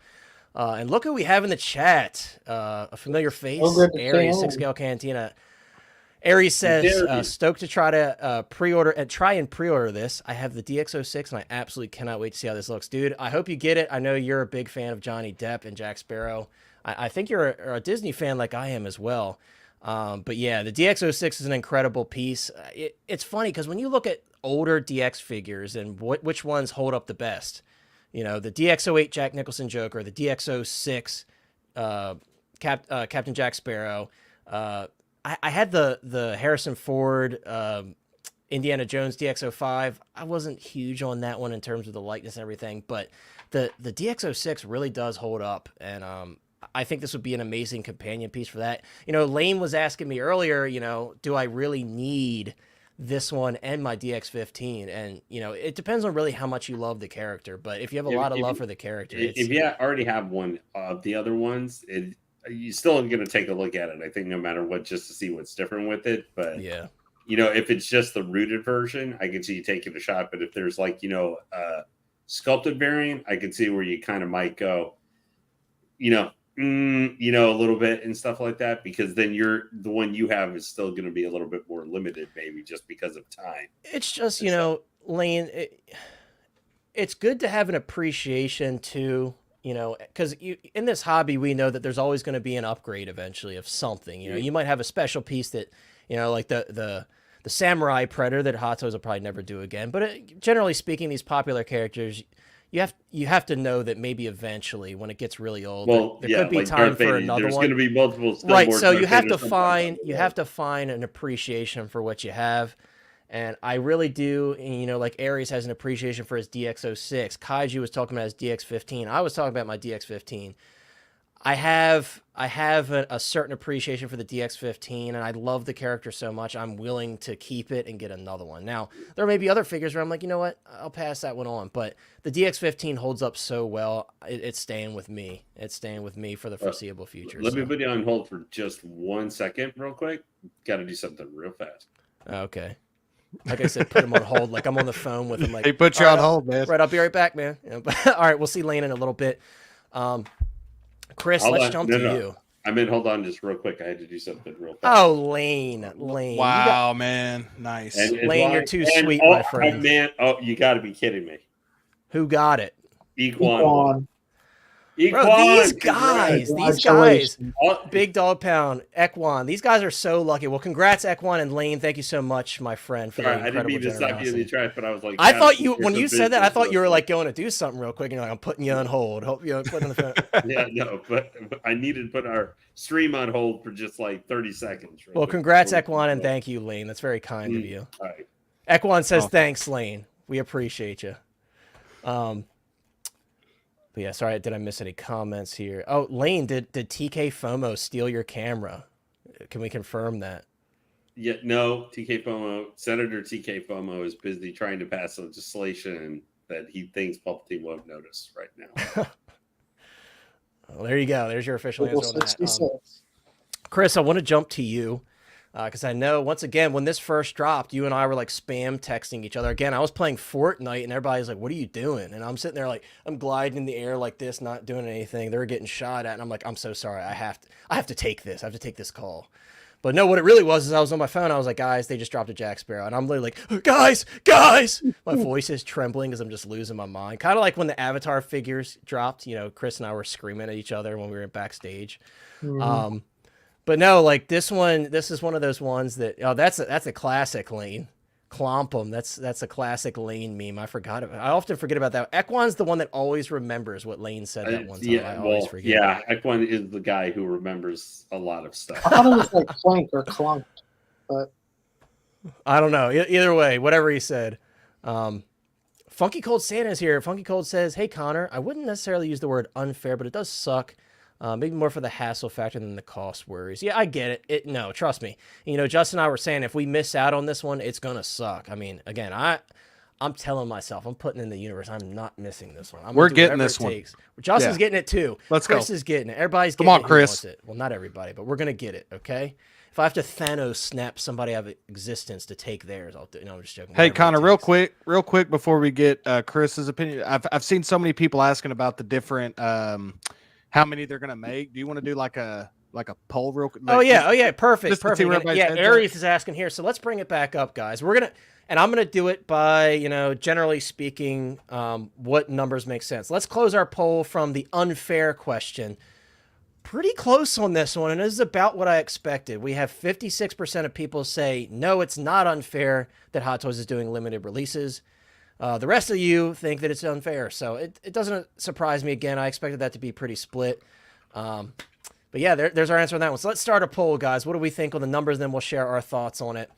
And I'm gonna use Aries numbers here. 1,500. We're gonna do 1,500, 2,000, 2,500, 35. Let's see how many options I could put. This is gonna be a pretty. This is probably gonna be our most stacked poll yet that we've done. Let's start a poll, guys. Let me add as many options as I can. I can only do 4. Okay, guys. So we're gonna do 4.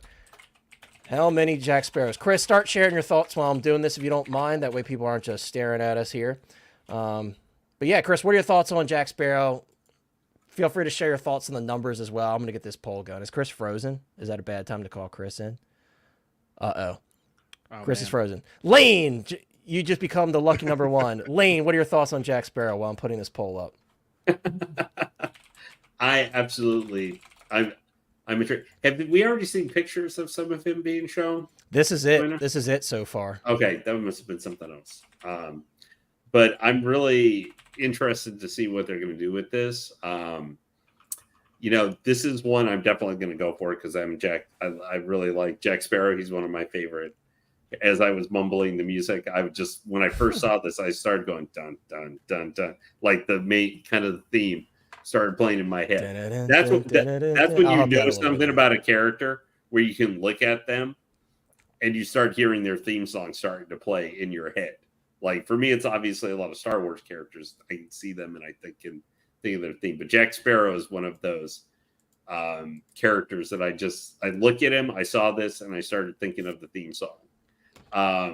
He's usually running for his life.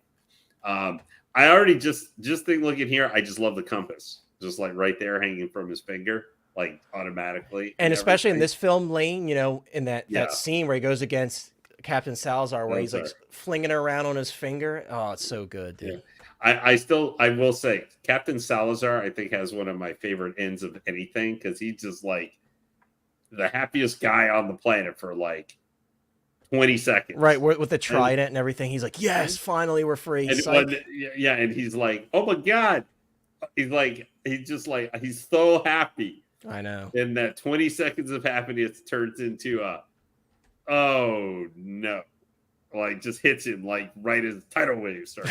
Right. But the one thing I'm wondering, this is one I'm very interested in. I'm interested to see what the whole setup's going to be. Like, what's the base, if any? I mean, obviously, this is just an early tease.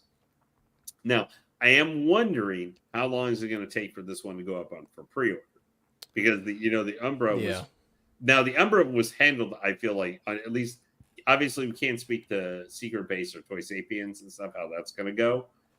But like the Umbra Trooper was just like randomly, hey, guess what? On Friday in like 2 hours, it's going to go up. And I kind of liked that because it didn't leave too much anticipation. Like, it's just like, here you are. This is what you're going to get. It's going up this day. I feel like Sparrow is going to be different, though. They're going to play up this guy because we're probably going to see a line of like I'm 5,422 in line or something like that, probably for the Sparrow. It's this is probably the one. Now I am wondering the price point on this guy. I'm a little worried about that. Is he? I think he could. I'm just saying he could. I'm worried he's going to be in Joker. No, he's going to be. I think if he actually comes with this wheelbase, he's going to crack 450 retail. Oh yeah. No, but I mean, like, is he going to be Joker price point where he was 510? Yeah. Remember, Joker was $510. With the rooted locks, it's hard because that's probably going to take it's a limited. lot of resources. Now, I think they're going to do like probably worldwide. I don't think he's going to be a big number, but I think he'll be like 3,000 or something, which I know is not. Yeah. By the way, guys, the poll is up. Thanks, Lane, for reminding me. I did put the poll up. The poll is up, so guys, get to voting. I only gave 4 options, so if that's not your thought, I'm sorry, but that's all it would let me do. So it looks like 3,000 is winning right now, though. Yeah. This does feel like kind of it's in the narrative, that's been going on in the community where it seems like they're going because of the lack of, MCU, since there's only one, even if they're going to do 12 figures from like Wolverine, Deadpool, and the total number they release, that's not a lot necessarily in the bigger pool for announcements they do. So it does feel like they're going back into the bag, kind of, not for a ton, but maybe some big releases, especially for the Artisan, maybe. I think this is the perfect figure because we haven't had a Jack Sparrow in a long time. And as you pointed out, each of the Jack Sparrows has been very unique. So it's not like they're retreading. It's not even like Vader's, where you're kind of like, there's some different parts, but we still because, other than like the display bases, there hasn't been too much different. Obviously there's some outfit changes for sure. That's why that Return of the Jedi Vader and the Kenobi Vader have been so exciting because, you get that cracked half mask. They're big differences. Battle damage parts. You get the electrocuted head sculpt, and then you get the Sebastian Shaw Vader head sculpt. So that's what's made these past two Vaders even more exciting because they're just so much different. But this guy is a unique thing. Now, it does make it difficult. Like, what do you put him with necessarily? It's not like, unless you have an old Davy Jones, it makes me kind of wish they would put out and I know for this because the movies are so old at this point. But, how you figure? Justin, you get 3,000 points for the Lonely Island reference there. This is the time. I'm pulling out all the stops, man. Pulling out all the vibes for this one, man. You got to. We appreciate it, dude. $5 from Justin. Lane inspired me, man. Lane inspired me. There you go, Lane. You're out here inspiring people. Justin says, good vibes for all of us to be successful in the Jack Sparrow. Yes, everybody. Best of luck to everybody. Yeah, I'm just hoping. I'm just hoping it's not like on Friday at 11 my time, like noon your time or something Eastern time. You just get this random and say, Jack Sparrow is coming out of the high seas. Be ready at blah, blah, blah. That's when I spam message everybody. I'm like, hurry up. You might be at work or have your phone off or whatever. So your name could be SOL. Yeah. Of course, I'm going to be at home off on Friday. So I'll be okay if they do that. But I think I like that this is a limited release because Jack Sparrow feels like a figure because he's not part of I can see, unlike the Trooper almost, because he feels like a cog that would fit with a lot of other figures, like Trooper figures and stuff, even though he's a game license specific one. Mm-hmm. Jack Sparrow feels like, to me, makes sense to me more is a limited release, leaving out even if he wasn't an artisan figure. If it was just a, like you were talking about, it was a dead man's chest, because we never did a dead man's chest license. Right. Jack Sparrow that has a few differences or upgrades, because he's a standalone character. He doesn't necessarily fall as like, well, why isn't this just part of the Ahsoka why isn't this character just part of the Ahsoka Star Wars Hot Toys line or something like that, where there's multiple figures? Because I think it also makes you as the collector have to consider, hey, this guy's probably, this whatever character is going to be standalone. There isn't going to be other things to put with them. So that makes you, for the people who really are dedicated to get it, going for it. This one too, though, like I said, we kind of touched on this earlier, but this one definitely has a lot of shelf presence on its own. So I think with that being said, most people would probably consider, okay, I'm just going to grab this one. It's going to come with this. It's probably going to come with this wheel display base. I don't think this is just like some sort of Photoshop tricks, and we've seen it with the DX06. So it'll probably come with some sort of wheel display base. That's what I'm guessing they're going to go for on this one. Always done a cool base in some form or fashion. Right. So going back to history, other than like the Cannibal Jack that they did, he was in that like classic like foil packaging that Hot Toys did for some of the cheaper figures. But every DX Jack, yes, and at one point they actually teased that like Cannibal Throne for someone actually reposted that the other day, but they never. Well, and even the artisan figure lines we've seen so far have had somewhat of a unique base for each one of them and everything. Yeah. So I think it makes sense that this is part of the artisan line, is you get some kind of base or something that's right, and then you get the rooted hair, you get the maybe swap out face plates like the other ones have had. So yeah, it definitely makes a lot of sense. In our price, basically for the figures, there's got to be something with it. Now, it also makes it a little unique with what comes around it. Yeah, and then the other thing that I'm wondering, and this will go into Justin's question about if they'll be able to do swap out faceplates on the artisan, is you see the bandana here is plastic. So, maybe they'll go as far as to do cloth for the bandana, and that might change the opportunity to do a swap out faceplate. I don't know. I think that's a great point that Justin made. I'm very curious to see how they are able to, if they can, utilize like swap out faceplates and then rolling eye system and everything, right? I think we all kind of expect that from a DX release, so it'll be really interesting to see how they implement it. Looking at this photo here, we can't see the bandana, so I don't know if they're going to go cloth on that or what. It's very, very interesting. It'll be interesting to see. But, Lane, I'm going to move on to Chris because we do have one more big topic for the night, and we're 2 hours in. Guys, 55 people still watching 2 hours in. We very much appreciate you. Drop those likes if you haven't already. Thank you so much, everybody, for dropping the comments. Chris, we're going to move on to you, and then we're going to move on to our final big topic of the night. Really quickly, Zombie says, any guesses on when we could see this properly announced? I'm going to say probably within the next 2 weeks. I'm going to be that guy and say probably within the next 2 weeks we could see it. Because they've been pretty quick for the most part when they're saying, hey, Artisan coming soon. And, Sideshow, by the way, guys, there is an RSVP page. If one of our moderators hanging out tonight could drop that link, I apologize. I completely forgot to drop that.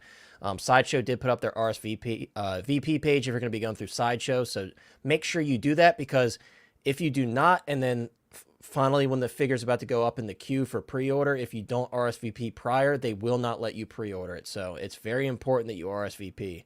And typically they send you a coupon that works on some random stuff. So it's worth doing, in my opinion. But Chris, moving on to you, your thoughts on Jack Sparrow. Lane, thank you so much again. Making some great points there about Jack Sparrow, especially, again, when you're considering making a purchase for a figure you might not have some companion pieces for. It's definitely something to bring up.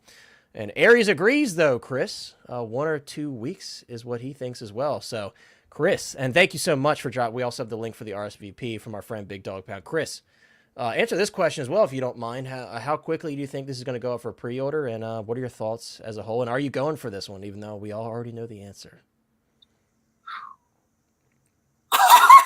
I'm just kidding. I had to. It's Jack Sparrow. I've been quiet for so long trying to talk about this guy, but that was the excitement that came out. Sorry about that.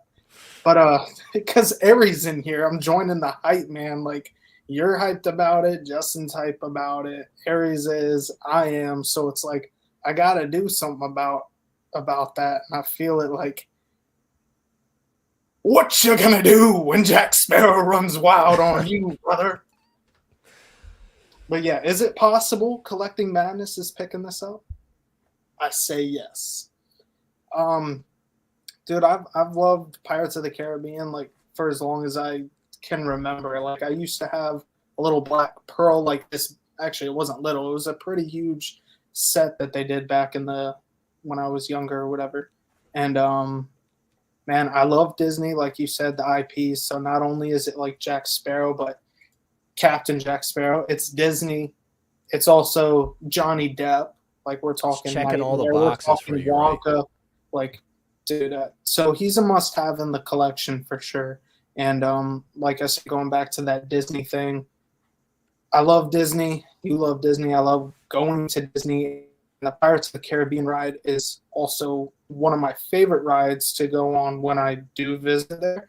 And it's amazing to find out that Walt Disney himself, who, you know, created this Pirates of the Caribbean ride, and then it inspired the movie based off that, is awesome to hear. So, like, all of that stuff. I also Chris, we're don't have losing a you. jack yet. We're losing you a little bit. Back. Look, all that pent up excitement, he finally gets to unload it, and he just EMP'd hold his on. internet. Hold Chris, on. we're here. Let me, Chris, try to drop out and good? come back in. You're completely like freezing up. Am I good again, though? Am I good now? Can you hear me? Mostly, yeah. Just try, go, keep it with your thoughts, and we'll see what happens. All right. I was just gonna wanting to buy Jack. Am I good now? Holy crap! Dude, we're losing it. It's like every time you want to get your thoughts out, it's like you start and then you freeze.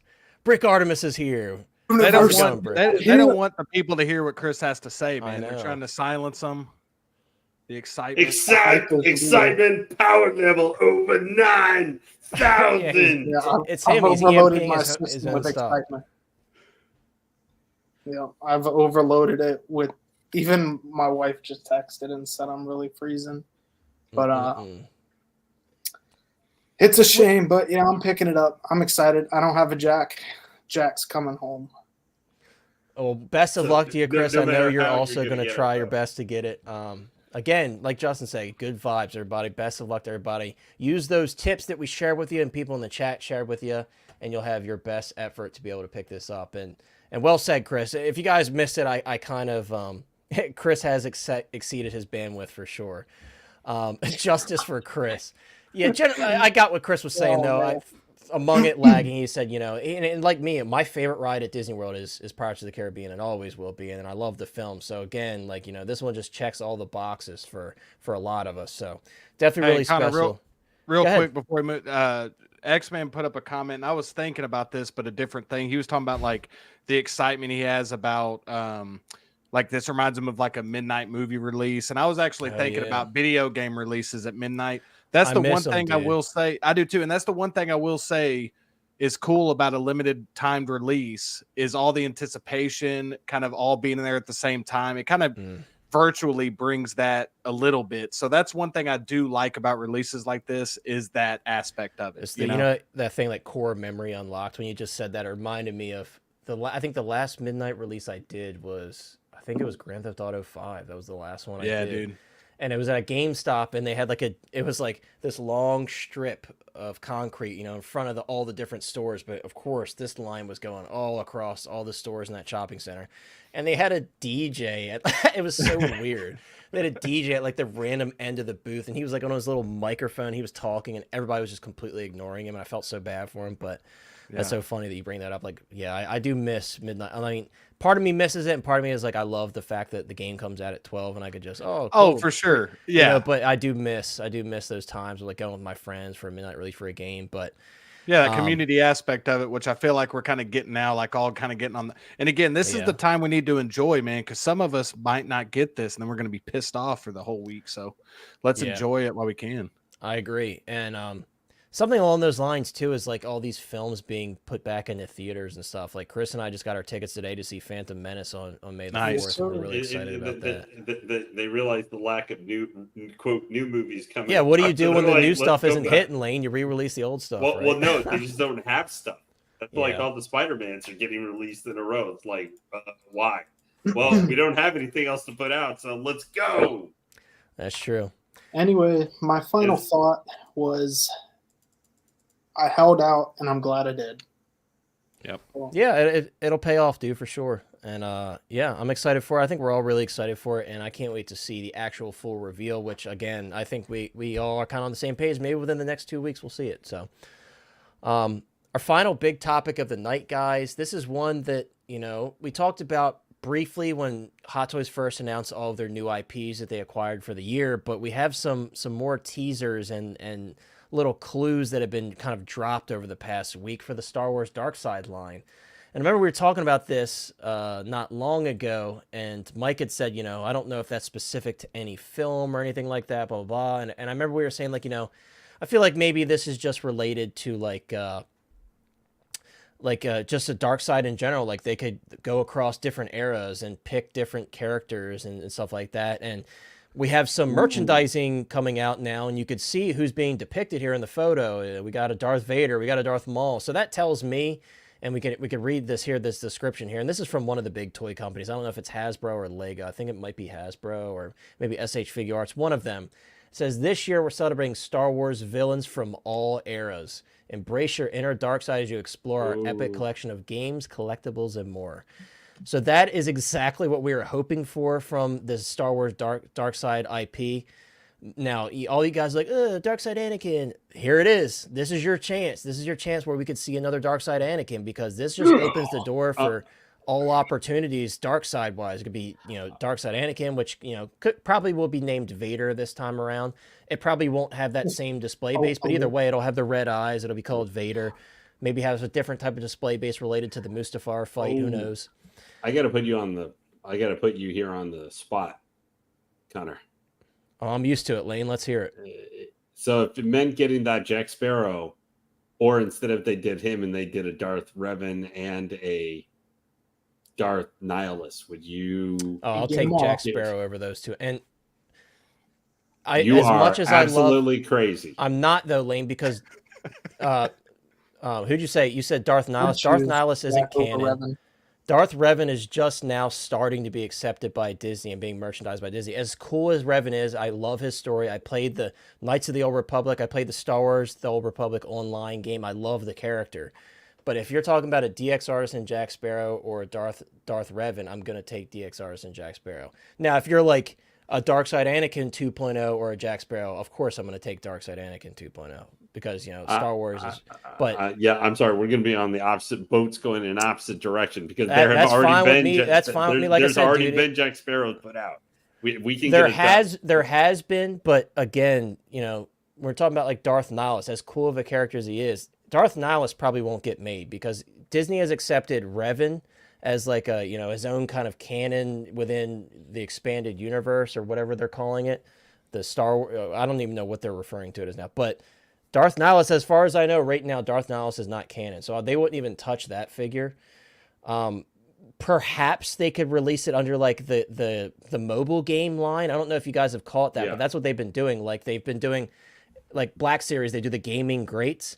So like that Star Wars mobile game, they've allowed all of these characters to trickle into that mobile game. So Lane, I will say it is possible maybe to do it under that, like under the Vintage Collection line as well, the 3.75, they've done them under that. But generally speaking, I don't think Nihilus is considered a canon character in terms of like the story and everything, but they do make merch. So I don't know. It's tough to say. X-Men just don't do that to his wallet. No, Lane, look, and your comparison, like, to be fair, I'm going to put you on the spot. That's a ridiculous, like, head-to-head, because they wouldn't compete with each other in terms of what Hot Toys is going to pick and shoot. If anything, it would be, are we going to do a Darth Maul again or a what I mean? That'd be more of a fair head-to-head, in my opinion. I'm just putting you on the spot. Lane, come on now. The Dark Jedi, Ares Tarrington, has spoken. He says, Lane, I would take DS Artisan Jack Sparrow over Darth Revan as well. This DX Artisan Sparrow will be limited, baby. I'm just much more a Star Wars guy than even. But I am too, Lane. But it's like there's levels to it. But I get your point. It's a fun little comparison. I'm a more long time, super hardcore. I like all that stuff. Like I'm always going to choose Star Wars stuff over almost anything. I am for the most part, but sometimes you got to give it to the Captain Jack. But anyways, guys, thank you, Lane, for that fun little game. It kind of reminds me of like of Graham Jedi Night's Watch, his head-to-head thing. That's kind of what it reminded me of. But So, guys, this is just an open discussion with the chat and everybody on the panel to kind of close out our stream, round down our stream. And it's Star Wars Dark Side, the IP Star Wars Dark Side. What do we want to see? Not what do we think we're going to see. We're not doing that anymore because I made a fool of myself with Return of the Jedi. But what do we want to see? For me, for me, guys, I mean, looking at this photo here, seeing Vader and Maul and all the merchandising, I mean, we're at least going to see one of them. Let's be real. The weird thing about Maul, though, is like, would they not just wait and put him under the Phantom Menace 25th? I would probably say yes, but you know, we have a good point here from Beskar in the chat. Rebels Maul, you know, maybe they'll do like a different version of Maul for the Dark Side line. Vader. Yeah, Rebels Vader, that'd be cool with like the Ralph McQuarrie style helmet. That would be amazing. Yeah, Premium Rock Base says another Vader, dude. Vader sells, and I'm one of their buyers. 6 Scale Cantina says, Aries says, and I say yes, Darkside Anakin is on the way, Connor. Yeah, dude, I think, you know, we've seen glimpses of opportunity here, you know, with the Ahsoka show especially. We're like, surely this is Darkside Anakin 2.0. And it didn't happen. But with this Darkside line, when you're talking about spanning multiple eras, there's no holds barred, right? You don't have to wait for an anniversary at that point. You're not waiting for anything, but you're just kind of picking and choosing and hoping that Disney approves it. So I think this line opens an opportunity for a lot in terms of getting some baddies. And now what I want to see, realistically, I'll take them all, I'll take a Vader, but I want a Saj Ventress. That's a huge hole, especially with all these Clone Wars figures. I want a Saj Ventress, and I want Savage Opress.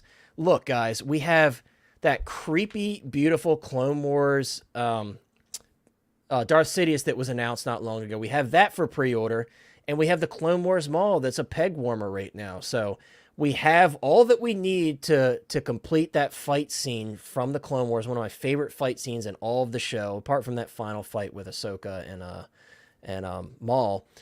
But we have all that we need to make that fight where Sidious at the time, absolutely dust both of them, basically with his hands tied behind his back. We just need the Savage Opress. So those are two that I would really like to see that are kind of like off the cuff ones, because I know generally speaking, everybody's going to be like Darkside Anakin, Darth Vader, Darth Maul, you know, and I get it. And I do think whether it's the Phantom Menace 25th or this, we're going to see another Darth Maul. And I'm fine with that. I have the DX-17. Give me another Darth Maul. Focus more on that fight scene between Qui-Gon and hopefully we get our episode 1 Obi-Wan as well, and I'll be happy. But I do want Asajj a lot. Like, Asajj is top of the list right now. I want Asajj just because it's a character that I really enjoy. I think she had a really interesting arc. We're actually about to see her. We saw in the previews that she's going to be in the last season of the Bad Batch, so I'm hoping that she pops up soon. Asajj? I want the original, like, you know, Dooku's apprentice Asajj, that look. That's the Asajj that I want. You know, the one that fought Anakin. Right, powered by the Night Sisters. That's what I want to see.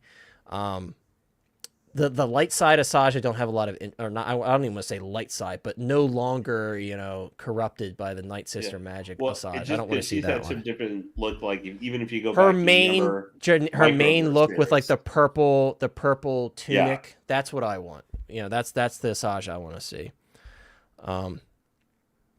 Clone Wars Dooku. That's like, imagine a pajamas Dooku. That would be cool. They actually did a skin of that in Star Wars Battlefront 2. I thought that was hilarious. That was what he was wearing when he got ambushed. Christian also says Savage.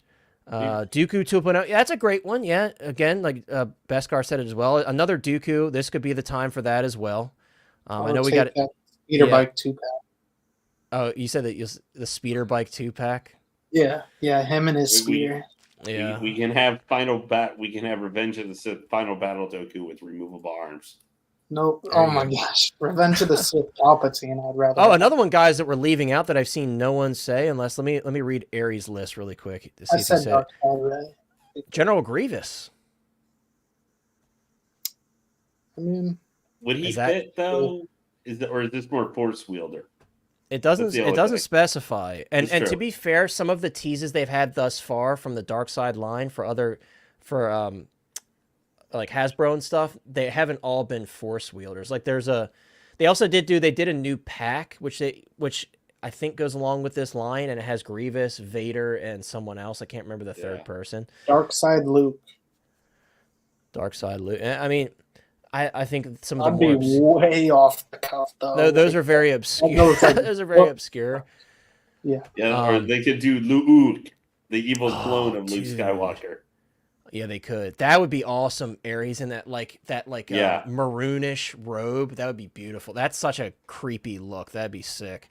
Yeah. Ares' other list. Let me read the rest of his list. He says Dark Side Anakin, Dark Side Rey. I would buy the Dark Side Rey because I have a pretty big sequel trilogy collection. I would buy Dark Side Rey. Nihilus, Revan, Ventress, Savage, Vader with the throne with the full Hayden head sculpt. Yeah, dude. I was so sad we didn't get that Vader with the throne for Kenobi. That throne is so badass. I was really hoping to see that, but Iron Studios, of all things, actually did a pretty good statue version of that. yeah, was I kinda saw that. It looked surprised. really nice. X-Men Supreme said, what would be a good ship name for Savage and Asajj? Sasaj? Maybe. Everybody wants Revan, Nyla, Starkiller. Starkiller would be cool. Yeah. Two Star Xana. You Killers. get more is- Imperial stuff. Like, does it have? I guess dark. That's what I'm saying. I think they're rolling dark side with anyone that's on the Imperial So we It could says side. see Star a- Wars villains. So we Like, could I mean, see some Imperial officers. Maybe we don't know. General There's gotta Veers would be cool. Oh, dude, that would be sick. Veers would be awesome. I love that helmet. He just has that Jar unique. Jar. like, And hey, you know what? helmet. If they did him, they could age the head sculpt up. And if they did a Last Crusade line for Indiana Jones, they could do him because the same actor played the Yeah, main villain in that one too.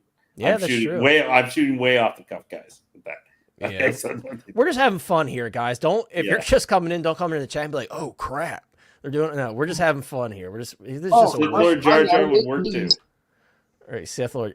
Ryan asked a question. Ryan says, "Do you guys think there's any way we can get more game characters or backstory characters like from Shadows of the Empire, such as Randor or maybe One Day Ooh. Prince Seizure?" I mean, Prince Xehanort would be cool. so They kind of wrote him out though. it's tough. You know, Hot Toys tends to focus more on stuff. And I know this is a general statement because not everything they make sells, but they try their best to work with Disney. And of course, Disney has some intervention to make stuff that sells that's pretty relevant within pop culture right now. So stuff like that, I feel like that's more reserved for like Black Series. Like Lane brought up at the beginning, Black Series is doing that like new 4-pack with Jade. Mara Jade and Luke and the other dude I always forget Jorah's his Cabot. name. Yeah, so Club. it's like that's more of like a smaller scale thing. I could see that more likely for stuff like that, like the comic legend stuff that they do. But for 6 scale, you know, with the amount of R&D and the price of these figures, it's less likely to happen to see stuff like that. Oh, dude, not even just Ahsoka, dude. I want to see Mother Talzin. like Mother Talzin, old Daka from the Clone Wars, and like Night Sisters from the Clone Wars. I would love to see that, or even Night Brothers would be cool. I was hoping we would get Night Brothers from, you know, if we were actually going to get Jedi Fallen Order figures, and Yeah. If never they did. did but one. if you had to do one about it wouldn't be the preferred, but if they did a Saj or Night Sister look with maybe a generic Night Sister kind of, or That'd be something. dope. That'd be cool. Or something I'd be along down for those that. lines. That was the other one. X-Men, you just reminded me. In that pack that I was talking about, Thrawn was in there. It was Thrawn, General Grievous, Vader. I think it was a 3-pack, maybe. I think it was a 3-pack of that Black Series pack that just got announced.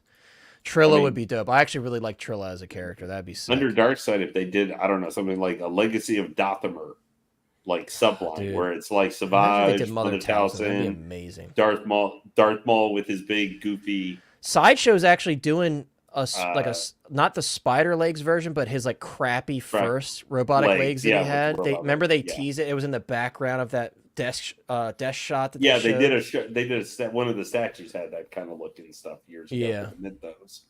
But that like something like that, Tarkin. Yeah.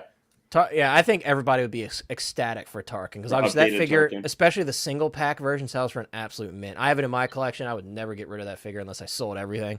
That figure is beautiful, though. Absolutely beautiful. It's funny, Ryan, because I was really hoping they would do some animated style figures like they did for What If for Tales of the Jedi. I was really hoping to see like a light side Dooku. I thought that was a really cool storyline. Fortunately, we didn't get it, and we got more What If stuff, and we got the Sokoran Iron Man that Lane's getting. But Is it Sakarian? whatever it is, I always forget. But Your favorite storyline with evil Jeff Goldblum. right. Tron says, I know it's not Darkseid, but anybody interested in Camino characters? Oh, like The Prime Minister. Nala Se and stuff. That would be cool. Yeah, for sure. I They'd be would get a funky to novice develop though, to be able to get where they stand.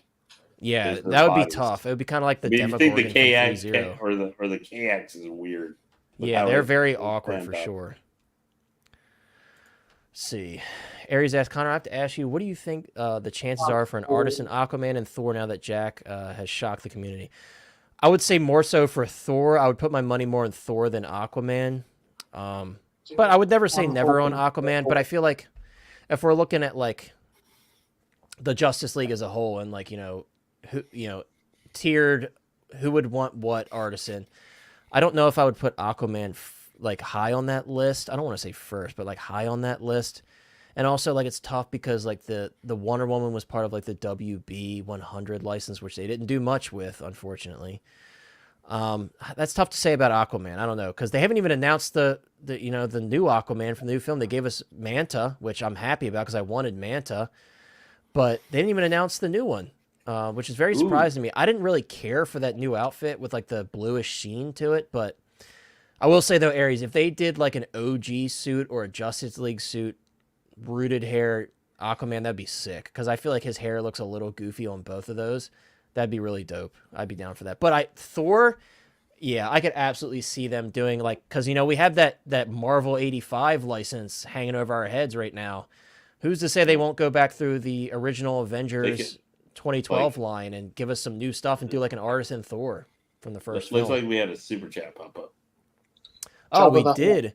Actually, Lane, it's more than a super chat. Yeah, I know. It's 3 months membership from OG Fan. OG Fan, thank you so much, my friend. That's so generous of you guys. You guys have been all incredibly generous tonight. Justin, Lane, you guys are the best. I appreciate it. As many figures as I buy, any little amount counts. Even though I'm going to spend it on something to do with the channel. I appreciate you guys. You guys are the best. But OG Fan says Dark Side, Empire Strikes Back bounty hunters finally have, dude. That's a good idea. I hope so. Those Sideshow ones are an absolute mint, and not all of them are the best. Like, I think the newer version of Bosk is nice. The IG-88 is just whatever. That's why that's the cheapest one. But the Dengar is really nice. I've seen that one in person. I would love to see it. I would absolutely love to see it. So if that happened, I would be right there counting my pennies with you as I pre-order all of them. I'd be right on board. Because I actually have, because I couldn't get the Sideshow ones because I didn't want to spend all that money on them, I do have the Funko Pops where they all connect and it's just the whole crew, and then Vader actually is attached to them as well. So that's my consolation prize for not being able to get the Could I say one thing I'd like to see Darkseid?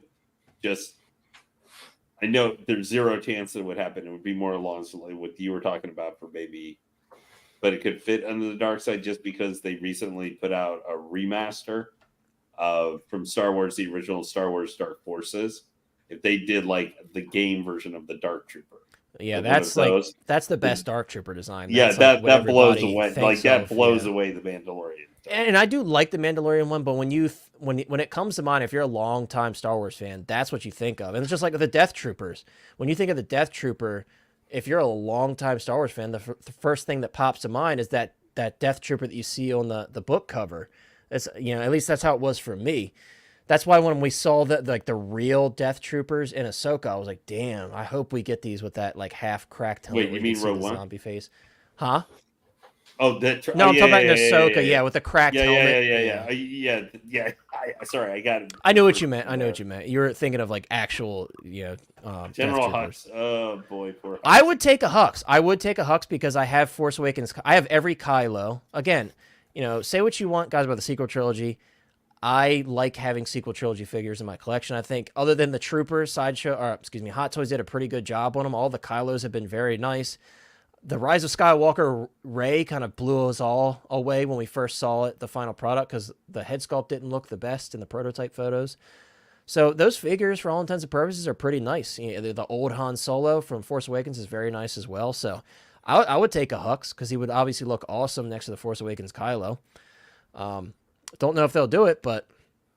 And that's my thing with the Dark Side line is like, I'm interested to see how they roll this line out, because they're doing it across all kinds of different properties, not just Hot Toys. I know they have like Lego sets coming out, so I've been looking for like hints there. Exactly. Yeah. And it's hard to decipher, right? Because there's just so much.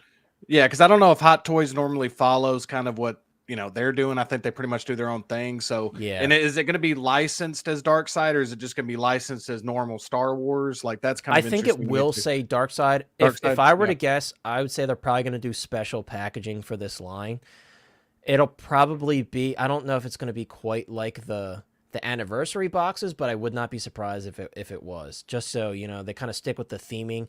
It's probably going to have this like black and red theming that you see here in this photo, because all of the advertisements have this same like theming.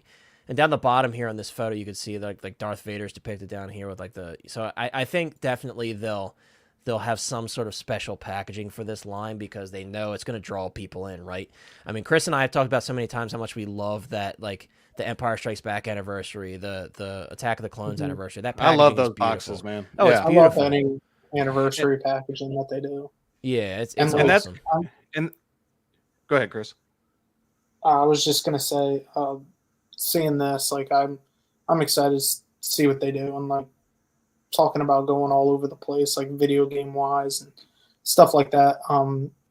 I know when I used to play the games, or at least Lego games too, they would have like a dark side mode, and everybody would flip. And I know Lego's kind of on that side where they're doing like a dark Chewbacca and like black Millennium Falcon. Like they're probably gonna go crazy with it. Yeah. I just wonder what they're gonna do. It's so hard to tell. That's right? where I'm 'Cause it could be leaning. anywhere. It could be. That's where I'm anywhere. leaning too. Is like my thing is like with Darkseid, it's like it's an opportunity for them to not be held to the movie or the property. Like they can do Yep. something kind of like almost like fan fiction a little bit. Like we were talking about Dark Ray. Like even though she appears in it, I know they made not a Marvel Legends, Black Series figure. And of they that. made a Gentle Giant statue as well. Like Boy, that thing bust. has some teeth problems.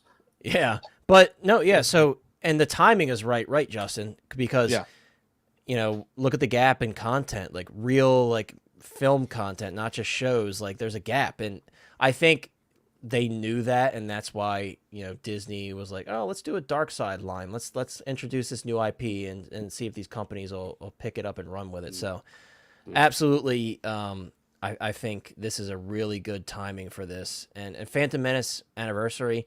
It's like, where are the figures? It's got to be any day now. They announced the first one from that line. That's the other thing I April was going to almost ask you. now. Yeah, is like since they're doing that, since these are going to be running kind of similar time frames, like that's another curious thing. Is like, are we going to get? They put Maul and Vader on this, but this advertisement right here, Connor, isn't this like as a whole? It's not like a Hot Toys. Yeah, this is just like as far as I know, this is just a generic, and from what I've seen, all the companies have been using this similar type of advertisement to say like, hey, we're doing some stuff from this line, stay tuned.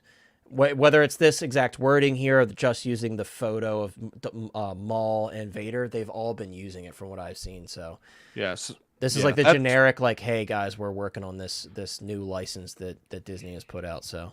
Yeah, I think everything y'all have mentioned, not only in the panel but on the chat, is definitely possibilities. I'm kind of going into it ready to be a little disappointed with like some of the deeper cut characters. I just feel like they're going to probably give us maybe one of those, and then maybe the rest of them are going to be something we've probably maybe even seen I'm tempering before. my expectations because I imagine we're probably still going to get more Return of the Jedi stuff, but look at the huge gap between getting Han Solo and only seeing 2 figures for Return of the Jedi 40th. So I absolutely have tempered expectations. Of course, we're just having fun right now, guys. So if you're just joining us, for sure. If you're just joining us, guys, I just want to reiterate, we're just having fun here. This is nothing set in stone. And Curtis, good to see you, Curtis. I just saw your comment. He said, just joining now. I'm so bummed. I miss your guys' thoughts on this line. Feel free to back up just a little bit. We've only been talking about it for about 25 minutes or so, maybe 20 minutes. So definitely won't be much to back up and see it. With top. that said, I would get sequel trilogy, by the way. I'm with you on that, Connor, and whoever else in the comments was talking about different characters. I would totally get a few of the sequel trilogy characters, because even if you didn't really like the sequel trilogy, there's still some good characters within that trilogy that I like. Yeah, and some good figures you can get. I mean, sure. sometimes you're going to find figures for like we were talking about Sparrow. We're never going to say, hey, was on Stranger Side the best of the pirate movies? Probably not. No. Right. But, the figure getting the Jack Sparrow is, kind of transcends the movie. But I will say, just in relation, to this, Always does the light seem to dominate the dark. But never forget that the dark side shall always rise to meet the light. Sorry, need to get that out. There Been you go, waiting all Wayne. night to say that. Well, a perfect opportunity, right? Aries asks, so good question. Aries says, next Star Wars quarter scale, anything from Dark Side Line, Darth Maul, what makes sense?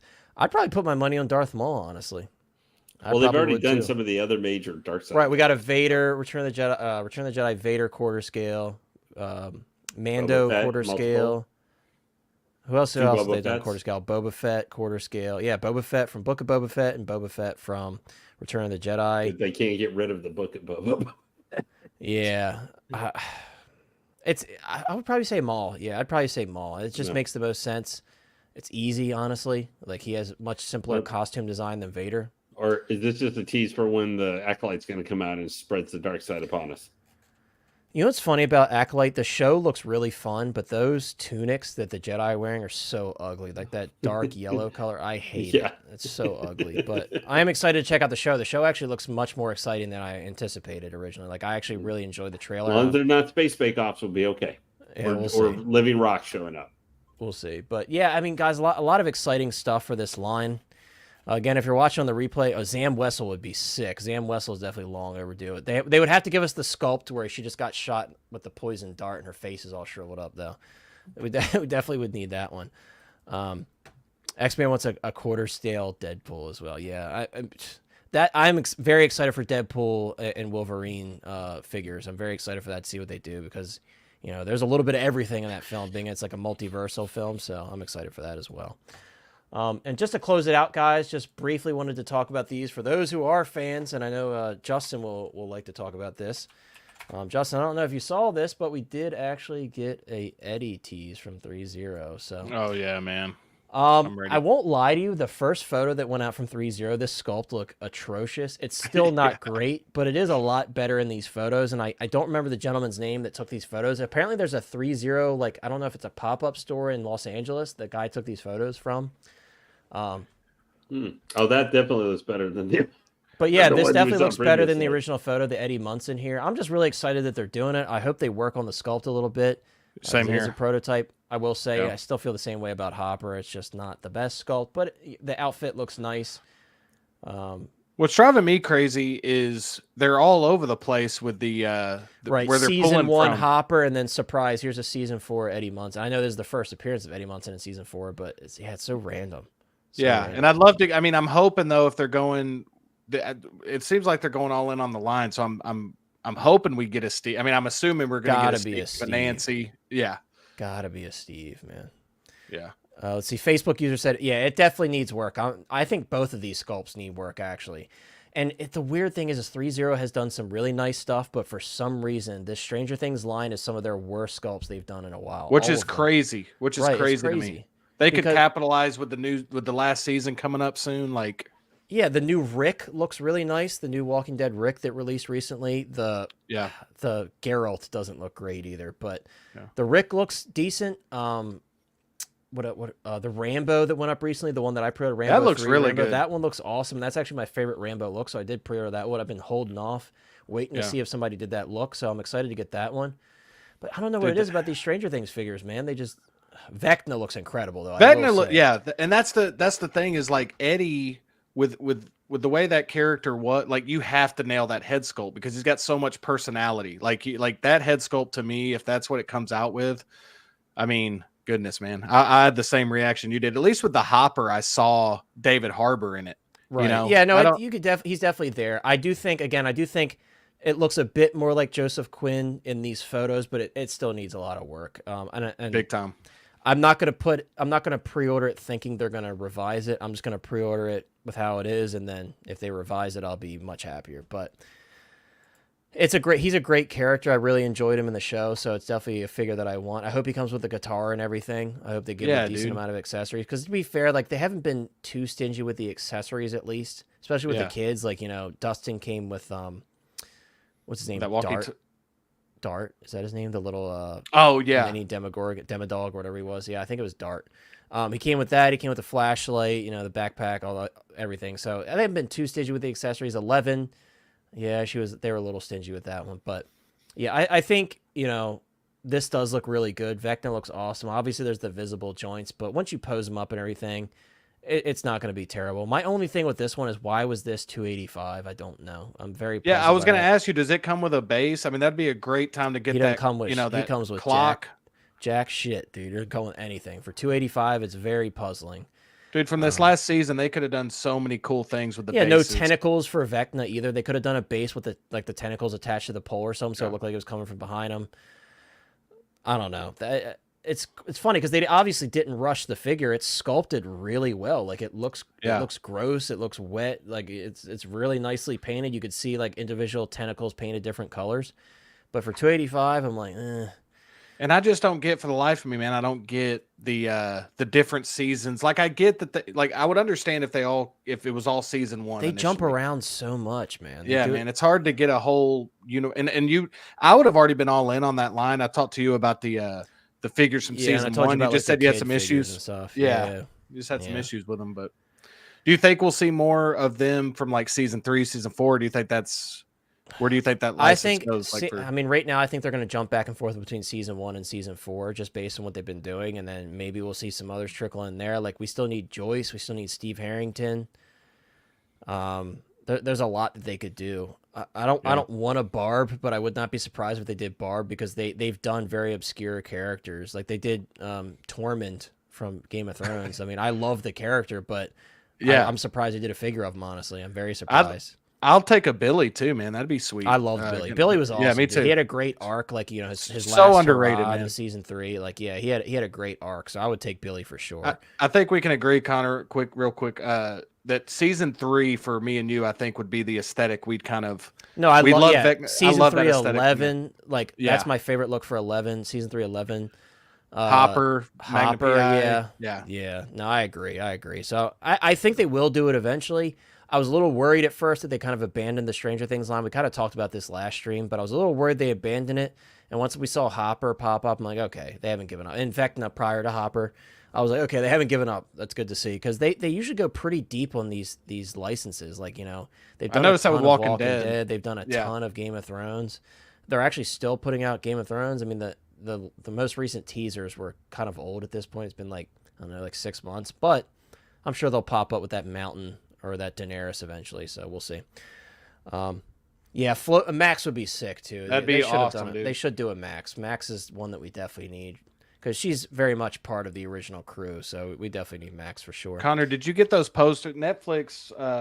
I'll show them to you one time, but they came out. Netflix had like these cool posters from Are you each talking about from the episode of Netflix shop, like directly from the Yeah. shop? Yeah, I Yeah. did see those. I didn't pick them up because I have so many posters that I still haven't hung. Yeah, I have like I actually you know, speaking of like bottleneck and like limited print runs, I bought a lot of limited print, so I have a lot of those that I haven't even hung yet. So I've been trying to pace myself more with the prints, but there's some amazing stuff, especially that goes up on bottleneck. So I would just love to see those season 4, just based on the art and the different locations. Man, I'd love to get some bases for. I mean, I know it's agree. wishful thinking, but I'd love it. I agree. Well, guys, that's going to wrap it up. I very much appreciate everybody being here. Guys, on the way out, consider dropping a like, subscribe to the channel if you haven't already. And also, we do have a Discord server. It's been a bit of a slow start for the Discord server, but we're trucking along. The 6 Scale Scallywags Discord server, there's a link in the description. And also, our great moderators have been dropping in the chat throughout the stream.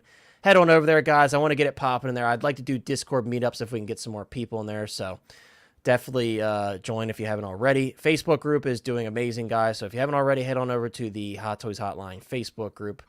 I think we're getting close to 650 members. I can't believe it. But guys, I really appreciate y'all hanging out with us, each and every one of you, and all of our great moderators, everybody that donated tonight, joined the channel memberships. You guys are awesome. I very much appreciate it. Great to see 8-Bit Flea. I don't know if you were here the whole time, if I missed you, but it's always great to see you, bro. I hope you're doing well. But yeah, guys, also links in the description.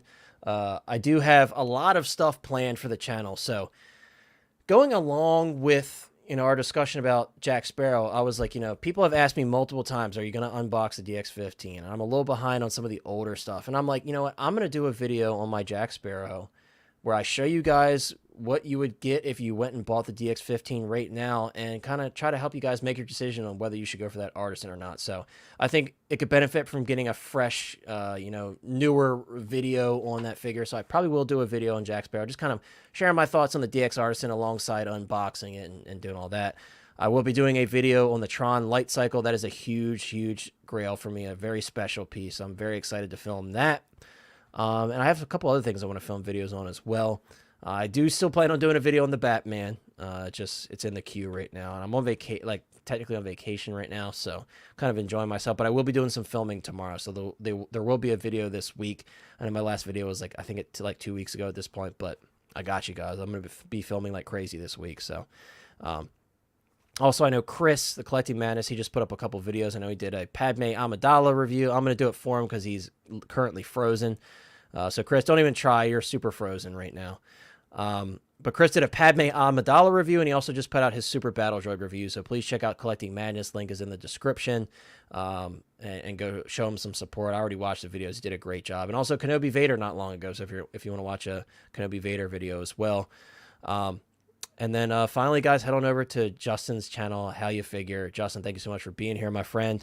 Justin has been doing some really good, informative videos. Like he said earlier, he made a video where he also briefly talked about Jack Sparrow as well and kind of shared his thoughts on that. So if you want to hear some more in-depth stuff that you don't always get on stream, because obviously we share a turn, so we all try to kind of limit ourselves as much as we can.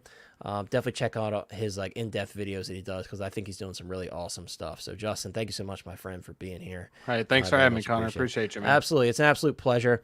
And guys, I know Kaiju Daddy had to scoot out, but please check out Kaiju Daddy. There's a link in the description. He does have a very active YouTube channel where he does 1/6 scale and 1/12 stuff. And as he mentioned earlier, he has his Facebook group. I think is it what? Don't Tell My Wife. I think that's what it was called. If that's the case, go check him out on Facebook and hop into his group if you want to. And Lane, thank you so much, my friend, for hanging out with us as always. We very much appreciate you. Hopefully, stupid piece of trash camera will be working next week. Or got to go buy a new one. Well, fingers crossed, Lane, for us to get Jack Sparrow, and fingers crossed for your camera to kick it into gear. Yeah, well, the Jack Sparrow. So, do you guys think this week it's going to go up? I think within the next 2 weeks. I'll be sparing and say the next 2 weeks. I think. Yeah. But yeah, that's what I think. So we'll keep an eye out. You guys already know we're going to be talking about it on stream, losing our minds, because you think we lost our minds now looking at a little picture. Yeah, little. Right. Imagine when we see we spent so long talking about a clone trooper in black, basically. Man, that Sparrow. Plus, when we get to see everything. Right. It's kind of like Beetlejuice. We were losing our minds over Beetlejuice when we first saw that first little teaser of, and then we saw the full photos and everything. It's like it's a no holds barred there. So I saw the teaser for the movie, and I was like, "Yep, I'm going to be there day one." Right. It's going to be a fun time. Yeah. And the new Beetlejuice looks really fun. I know we only saw a brief glimpse, but I'm excited, and I'm also glad. Final thing, and we'll head out. I'm glad that Sideshow did do a version 1, because the suit is actually a little bit different in the new Beetlejuice movie. So I'm so glad that came true, because now I'm like, cool, if they do another Beetlejuice, if Hot Toys does it. Yeah, the juice is lit, right. That was the best thing in that trailer, is him saying the juice is loose. So but guys, once again, thank you so much, everybody, for being here. Such a great turnout tonight. Some great thoughts from not only people on the panel, but excellent thoughts from people in the chat as well. Let me end the poll before I forget on the way out. Chris was supposed to remind me. 44%, the majority vote, said 3,000 units for the Artisan Jack Sparrow. So maybe that'll be the number. Maybe it won't be. We'll see, guys. But once again, guys, thank you so much for being here. I hope you guys enjoy the rest of your week. Again, hop on over to the Discord group. Hop on over to the Facebook group. And have some fun with us and talk collecting, because whenever this stuff gets dropped, when Jack Sparrow goes up, best believe we'll be talking about it. So thank you so much, everybody. Take care, and we will see you next time. Remember, make bad decisions.